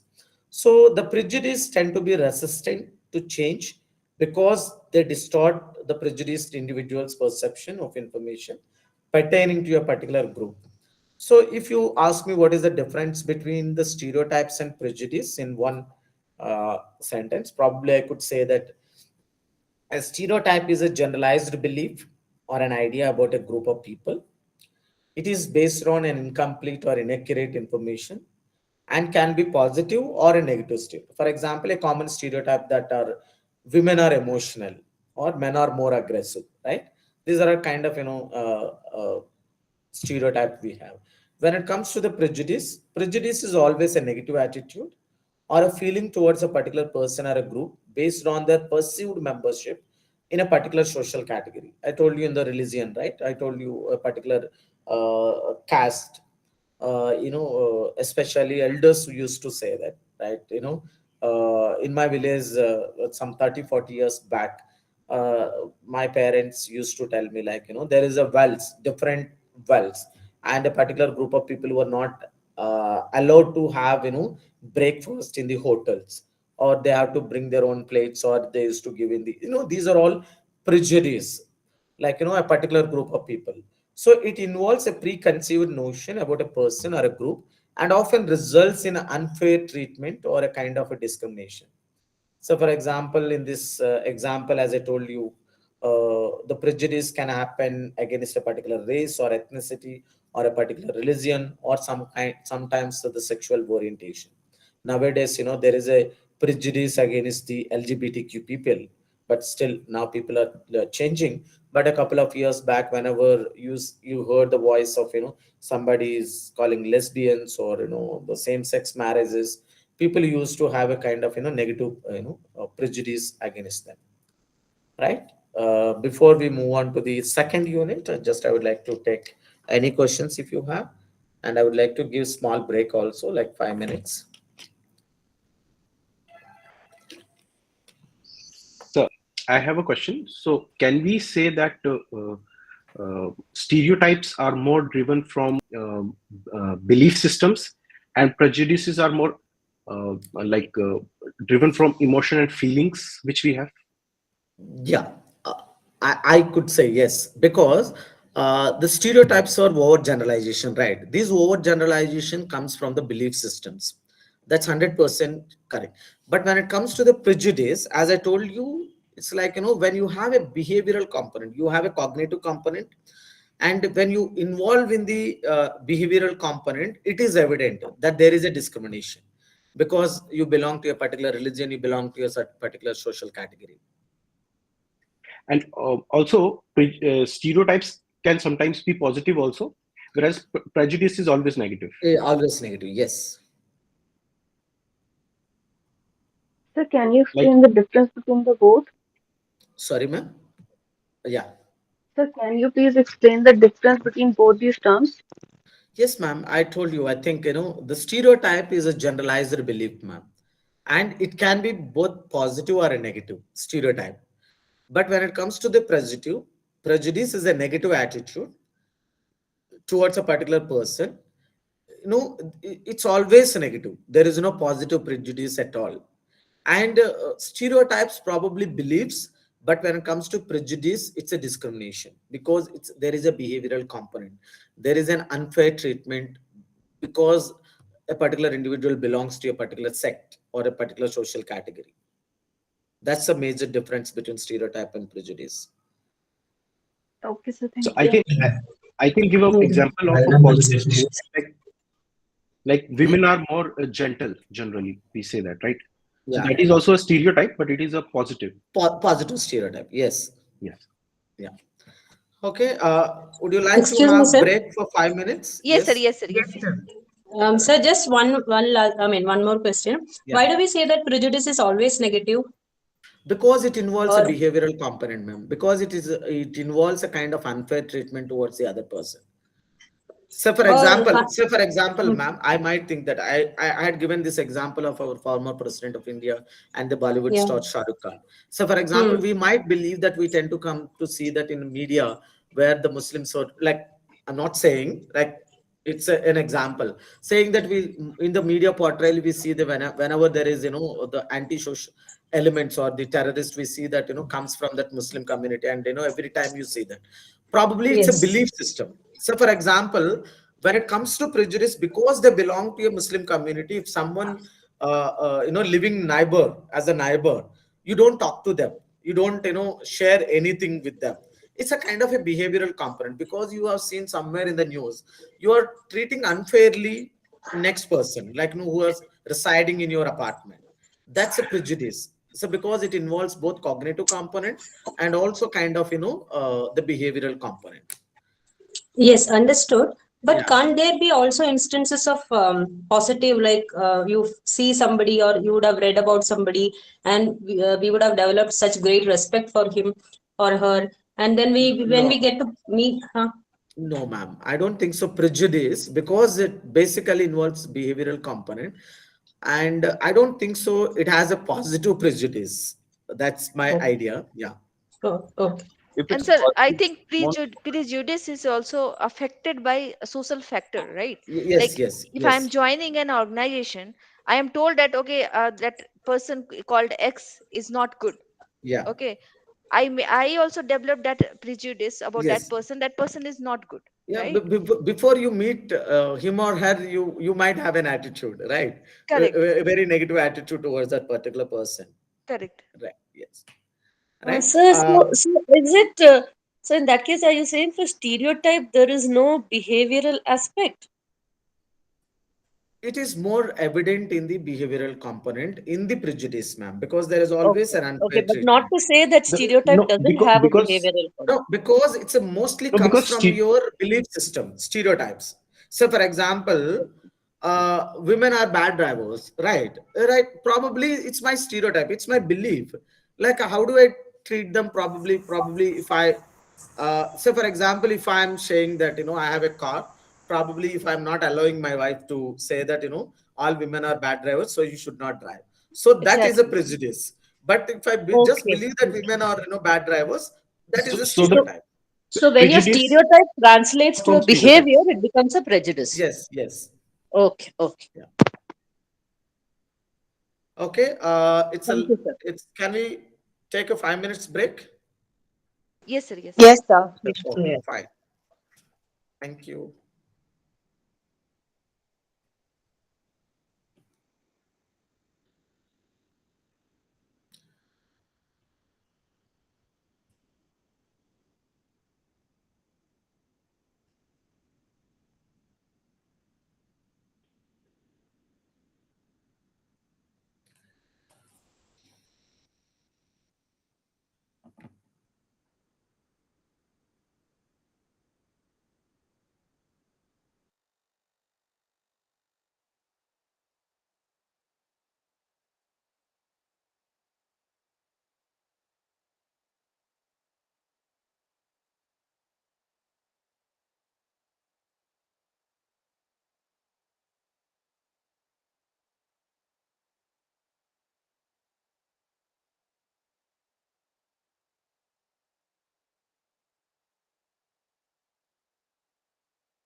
Hello.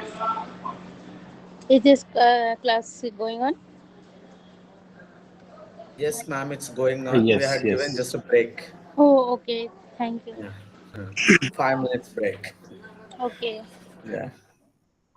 Hi, sir. Upendra here. One question. Yes. Sir, animals also have this stereotype, right? So, if I talk about a dog who has been rescued from somewhere, if they see some people, they'll be scared in the first place. Yeah. They also have some stereotypes.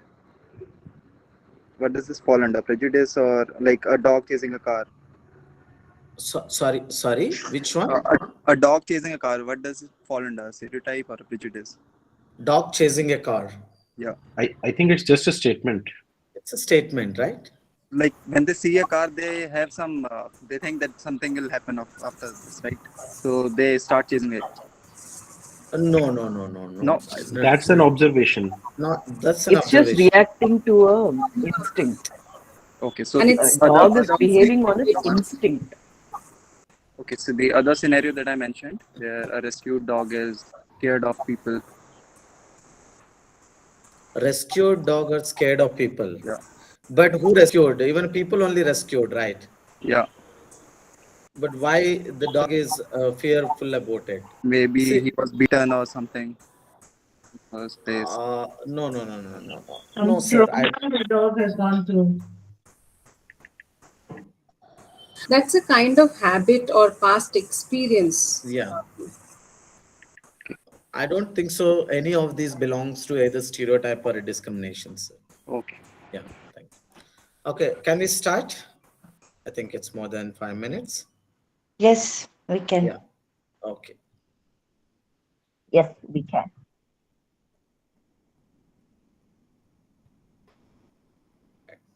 I hope it's visible now. PPT. Yes, sir. Yes, sir. Another topic we'll be discussing about the how attitudes are formed and how attitudes are changed in continuation with what we learned in the just now finished the class. Now, any idea how formation of attitude takes place? Just one or two interventions right here. Sir, it is based on our upbringing. Upbringing. Yes, I mean Okay. where we grew, in which culture, with parents, in Basically, family. basically your experiences. Correct. Yes. Any other? Role models. Role models. This also comes under experience, ma'am. Yes, we learn. Okay. Yeah, we form attitudes from our role models or family, right? Anything else? Situation, surrounding. Situation, environment, right? The could you elaborate how environment, if you have an idea, ma'am, right? Form attitudes. It could be something like if a person, or maybe some, like if you while growing up, the environment around you is abusive environment in terms of like the way you are speaking, like your surrounding is speaking, you will have that attitude, the bossy kind of an attitude you will build up, Okay, thank you. or vice versa. Yeah. Sir, like I don't give importance to education. Okay, for me it doesn't matter much. But Yeah. if I'm living with educated people, I'm surrounded by educated people. Definitely, my attitude will change towards education, right? Yes. Okay, let me just define what is attitude formation. Is basically which is a process of forming our attitudes. Mainly, it comes from our own experiences, right?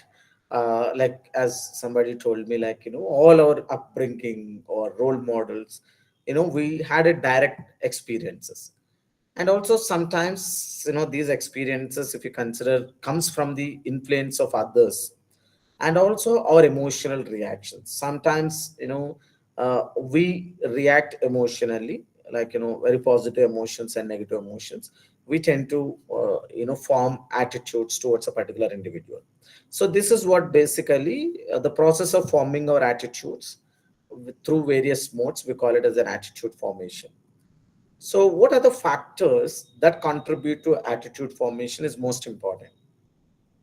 So there could be several other factors, but I consider, and most of the academicians consider, like, attitudes, these are the three factors. So, or developed through various factors, including the socialization. I could say this is from your upbringing, and also your cognitive processes, and also the direct experiences or your own experiences. What is basically socialization is, socialization refers to the learning processes that occurs as individuals when you interact with the social environment, such as, for example, our parents are the first socialization agents for any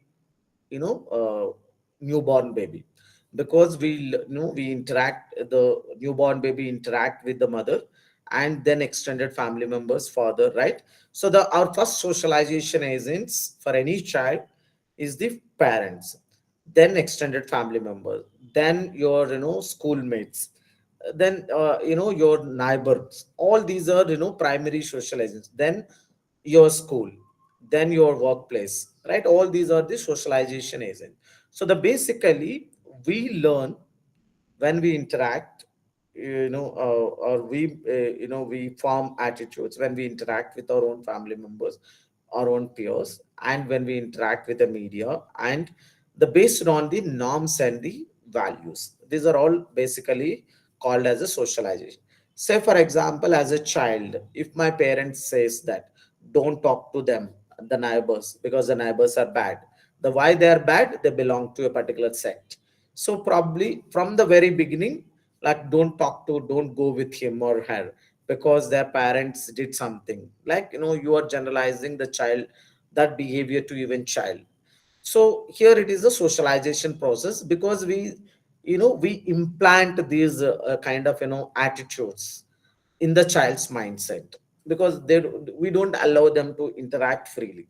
So this is where the socialization majorly contribute to attitude formation. Then also the cognitive processes, such as the selective exposure, or interpretation, our own interpretations, and the retention also contribute to attitude formation. So for example, as individuals tend to seek and interpret information that conforms the pre-existing beliefs. I think I told you, like, confirmation bias, right?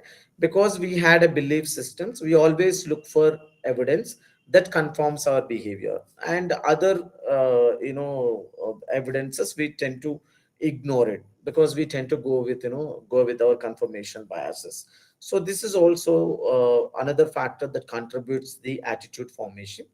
And mostly our direct experiences, like, shapes our attitude. As individuals, we learn from their own experiences and adjust their attitudes, our attitudes accordingly. Because if you have a very positive experience with someone, like, probably we have a positive attitude. Someone who fall in love with a bad boy, and like, they spoiled their life for 2 3 years, then everybody thinks that all those women might be thinking that all men are bad, right? So because your experiences says that something, you tend to generalize this. Or because there is a woman is not good, probably, like, your own experiences says that, and you change attitude. So probably the marriage is not good, or falling in relationship is not good, because you tend to change your attitude accordingly based on your experiences. Not a generalizing, but you change your attitude. Probably you tend to like men, probably in previous days, then you had one bad experience, that one bad experience influences to change your attitude. And also the Sir, attitude sir, yes, ma'am. could you please explain that cognitive process once Its again? cognitive processes basically comes from the confirmation biases, ma'am. So what we look is, we look for selective exposure or the selective interpretation. The probably we might had different occurrences where our belief systems are different, like in the stereotypes. But what happens, we tend to see what we wanted to see. Like, we tend to interpret the whole information as we tend to, and as we wanted to inform this. Basically, cognitive processes or confirmation biases, we always seek out what we wanted to see. So it would be only mine, or it would be affected by others? It because ma'am, your experiences, you also see that that happened to other people also, because that belief, that experience of others also given you a kind of endorsement that that particular thing or an object or a particular person is like that. like uh, like the direct experience you gave example. Okay, okay, so that will be like I fell in love with someone and that someone ruined my life, and then I feel like, okay, all men are bad.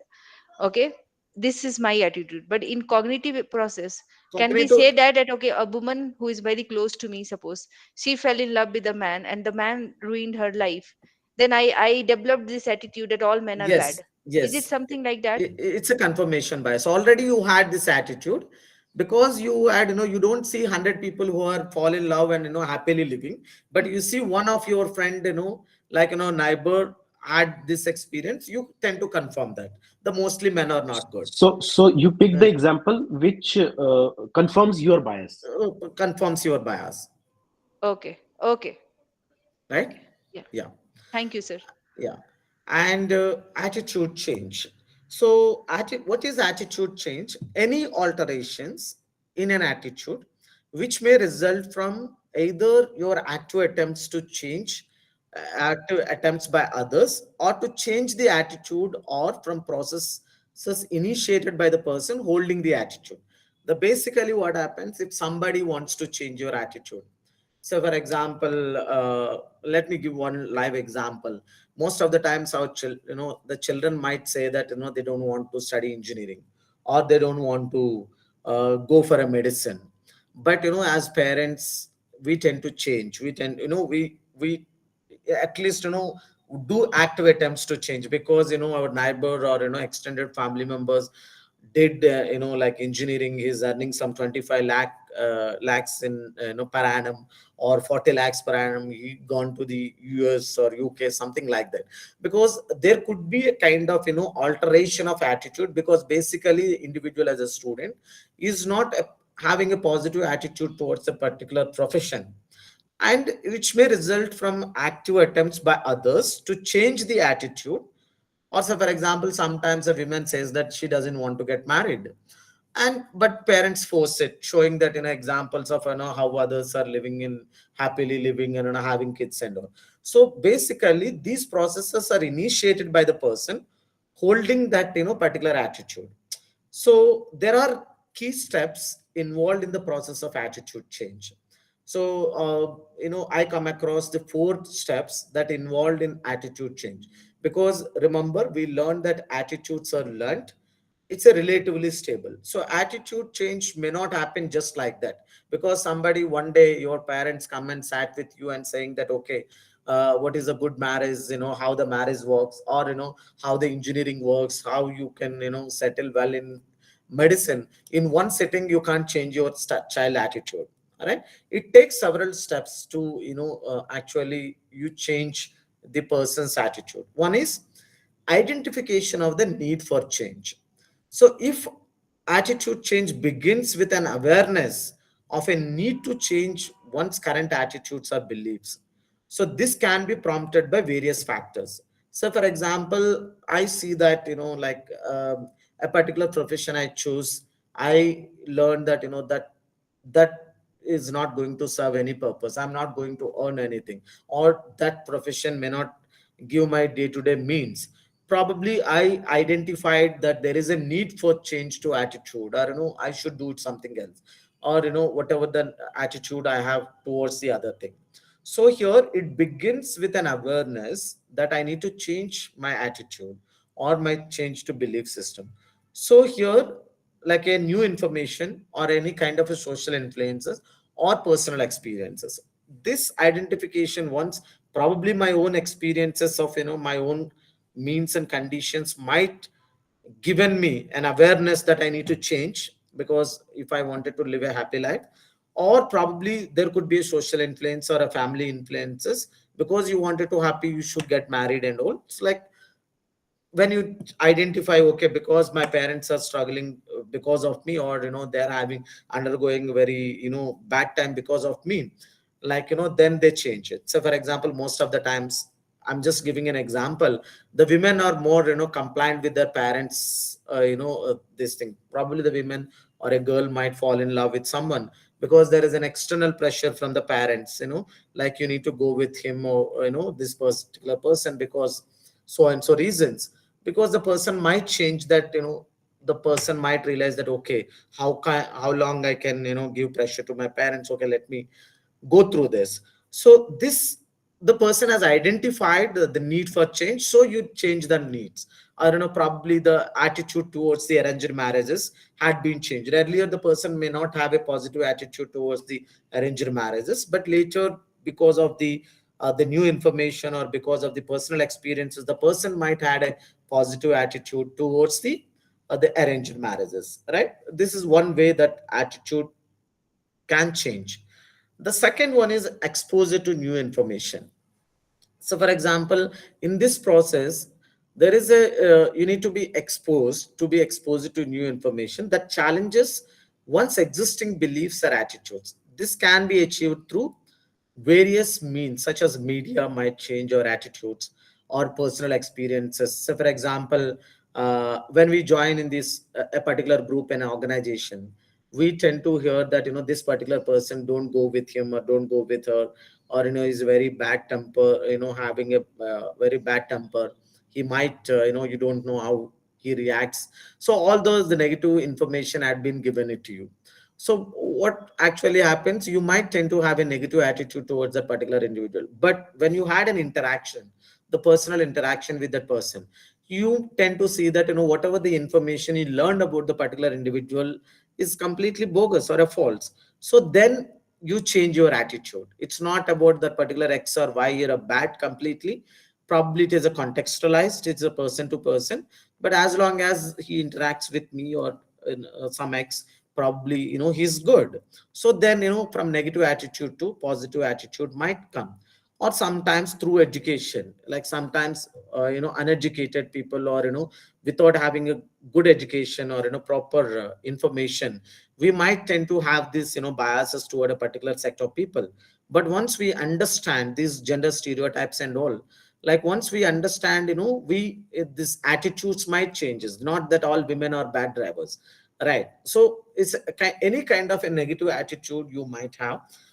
Through education might make you a better person, or a personal interaction with that particular individual might change the attitude, towards that particular individual. And also through evaluation of, once you had an exposure to new information, once you evaluate new information, that might lead to attitude change. The individual must then evaluate the credibility and relevance of the new information. So for example, if somebody is giving a new information, you need to see that whether that information is accurate or not accurate. So for example, most of the nowadays, we are all educated, but nowadays 24 channels at news channels had come, the more misinformation is being spreaded. Because we all, most of us tend to share the information, whatever the information comes to our WhatsApp group, then we tend to change, share the same information without checking whether that particular information is accurate or not accurate. What happened that particular incident, we never bothered about it. There is a particular incident that happened to a particular women or a particular set of people, like, all that particular belongs, all people belongs to that particular group of people, react to it across the state. Because this step is very much essential in determining whether new information should be accepted or rejected. So there is a new information, you need to evaluate the credibility. If the credibility of the relevance is good, the accurate, probably there's a credible information that leads to a kind of attitudinal change. The fourth one, acceptance of the new information. Sometimes once you evaluate, you need to accept the new information. If the new information is found to be credible and relevant, the individual may then accept the new attitude or belief. So this can result a complete shift in attitude or a modification of the existing attitude. Once you accept the new information, you need to integrate of a new attitude or a belief system. So this is the final step of the integration of the new attitude or a belief. This may involve changing the complete behavior or changing the emotional responses. So many steps are there in order to change your attitude. So this is how the attitude change takes place. The steps involved in it: one is identification for the need for change, exposure to new information, evaluate the new information, and accept the new information and integrate the new information. So then finally the behavior of the particular belief systems or attitude will completely change, right? I would like to stop here. Like this, the third chapter and fourth chapter, I would take tomorrow.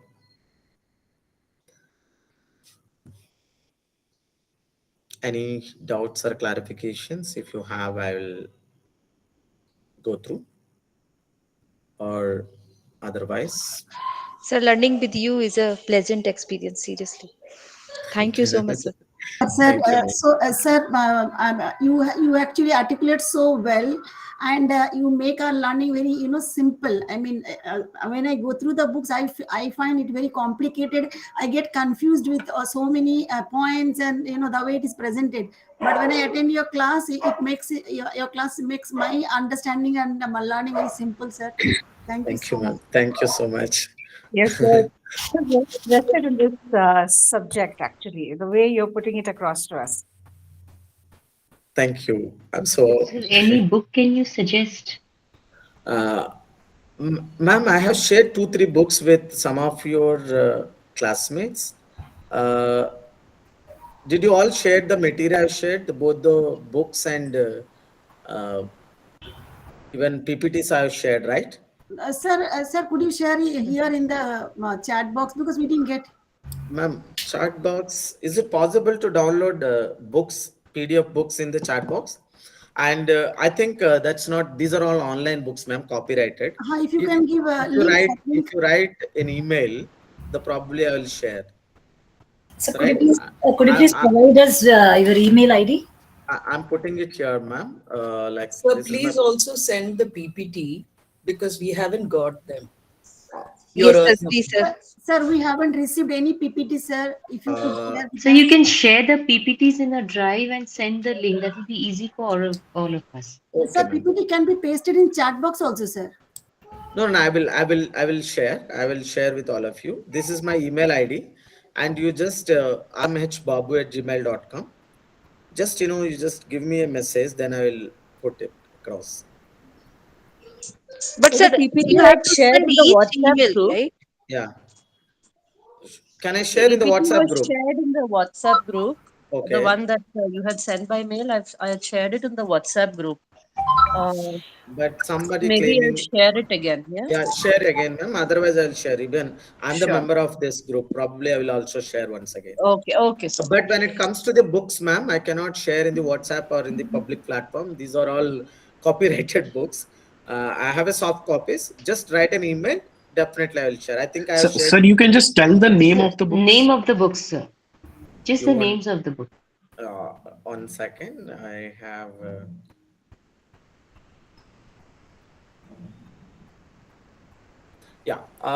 We have Social Psychology by David Myers, an excellent book, which is a 14th edition currently running, and we also have a Robert A. Barron and Branscombe, Social Psychology, which is published by Pearson's Publications House, and we also have Social Psychology by Aronson, and I think this is running 10th edition.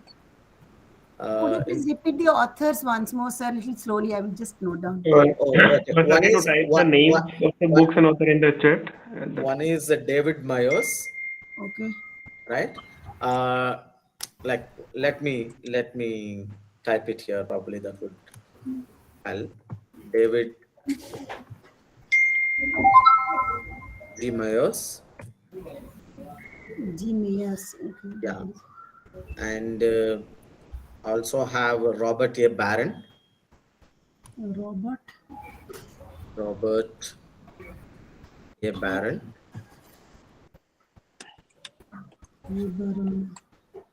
And we have Aronson. So if we have to refer one book, which one of these should we? I prefer David G. Myers, sir. But it's an international edition. Indian edition is there by Robert A. Barron. Both the books are good because some books are complicated, international standard books are, right? Certain books are not available in the Indian edition or South Asian countries, right? Yes, sir. Whoever has sent me email, I will share those books. Don't worry, right?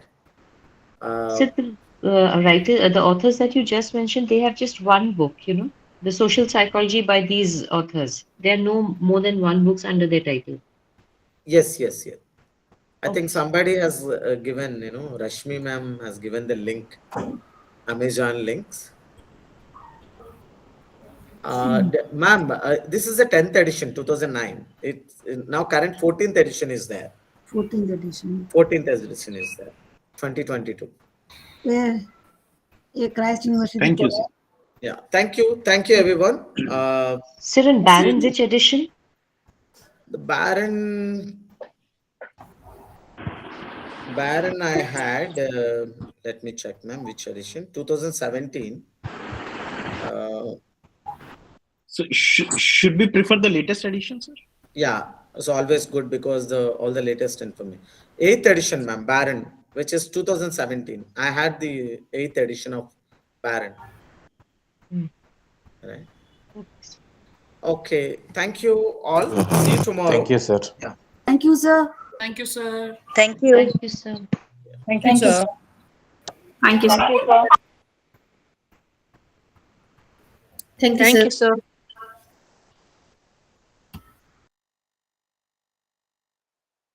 Hey, do we have a faculty WhatsApp also? And if so, can somebody add me there as well? No, we do not have faculty WhatsApp. Only students have a group. Because he was saying na ki there is a Yeah, only he is part of one of the groups. No other faculty is there. is this a group that he's a part of? So I'll tell. So if the name of the group you are part of, can you tell the name? MAPC Bangalore. This is a group. MPC Bangalore, you are part of, right? Yeah, that's student group. I think MAPC is for 2023 batch.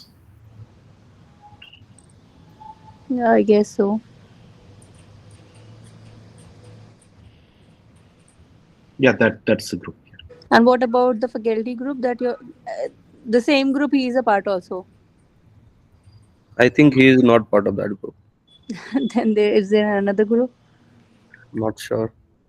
Okay. Strictly written there, no faculty allowed. That is why I asked. Okay. And okay, that's it. Thank you.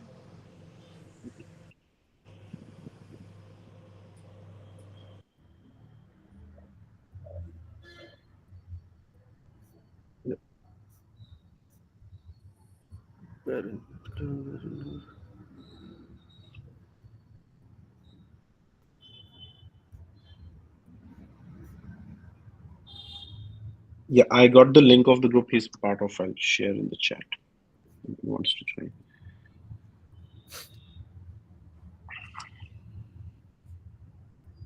Okay.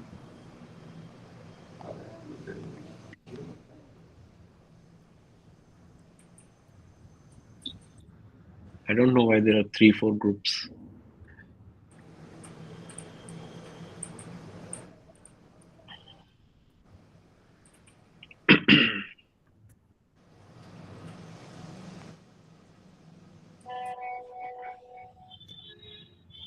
So it has all the faculties in it, or No, only Ramesh sir is there. okay. And one more question. I was not able to attend the other classes. So do we have somebody have a notes, or they're gonna share the recording, or is it for their internal purpose that they have done the recording for? So they have been saying that they will share the recording, but they haven't yet. So they have told that they will share in a few days. And what about the date for the submission of the assignment? Is it still not clear? Because last time when I saw it was March end. Yeah, on the website it is listed March, but the RC has told us that it will be extended till April, end of April. End of April. So, Okay. so it will be extended, but I think they will extend it like 1 or 2 weeks before the end of March. They will extend the date. They will announce at that time, maybe. And what about if they don't extend? So, for precaution, we should write it. And one more question. I was just like seeing on Google. Do we guys, matlab, people do make illustrations, matlab the like charts and everything also in the drawing, or is just the text based assignment that usually has been given? No, I did not understand. Like, So while I was going through, I was not sure how the assignment has to be mentioned as per. So I was just going through a few of the Google images. So I was able to see few people have made colored graph to explain things. Is it something that has to be done, or simple, basic, informative no. document is See, we have to follow the word limit. We have to follow. The diagrams are optional, but I think it might be visually more appealing, so people make diagrams. That's not a necessary thing to do, but you can do. Okay. When do we have the final exams? More likely to be? Maybe in June. I think it will be likely, yeah. Maybe? Maybe in June or June, most probably. Sir, I have one doubt. What about our practical, sir?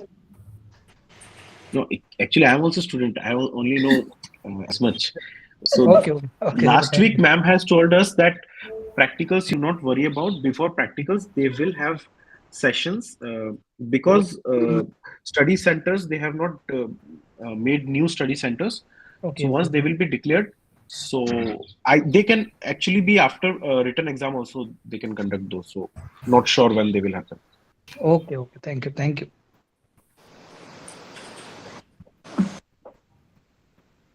The next session is at 6:30. 6:30, yes. Okay. Thank you then. Bye. Take care. Okay. Bye. Is it mandatory that we have to submit assignments before the practicals? Or anything, something like we that? have to submit the assignment before writing the exam. So whichever, if we want to give examination in June cycle, then we have to submit the assignments before that. Okay. So whichever date they are daring, so they are saying most probably we have to submit in April. What about the practicals? Do we need to go to the center and attend there practically? Like it's so they will declare the dates. We do not know the dates when they will happen, but whenever they will announce the dates, we have to attend the classes. So there will be 2-3 classes, and then we have to give the practical exam, which will be at center. So that can actually, so they are saying that can actually even happen after the written exams. Okay. That's not necessary that they will happen before written exams, but they will tell us beforehand. Do we need to prepare something for the practicals beforehand, that any kind of questionnaires or kind of thing, like what sir has told us in the morning for the, research? So they will take classes for that. They will there will be 2-3 classes. They will tell everything. Thank you so much, Ankush. Thanks, Ankush. May I get your phone number, Ankush? Do you put up in Bangalore or somewhere else? Right now, I'm not in Bangalore. Right now, I'm outside. But yeah, I am. Share your email ID. Visa center is. Ping your email. My email ID. Yeah. I can share my email ID.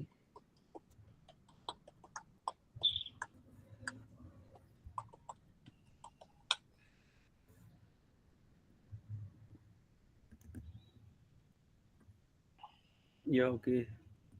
Thanks, Ankush. Actually, for me, it's very difficult to follow up the dates and the assignment things. I got few emails. I didn't get chance to take a look. So if something comes, I won't. Yeah, sure. Something need to be done. Also, you can join the WhatsApp group. There, you can ask any question. So someone will definitely answer there if you have any doubts. I have joined. So those Okay. actually update. So yeah, feel free to ask question. Like sometimes what happens, too many messages are there. Just ask a question, because a lot of time there are repetitive questions, but they will be answered. Yeah, that's right. Second. Chat, new chat. Oh, start chat.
Good morning, sir.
We're supposed to have a class now, right? 6 o'clock to 8?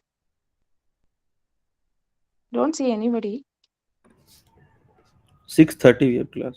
Oh, 6:30, is it? Okay. Yeah. Thank you.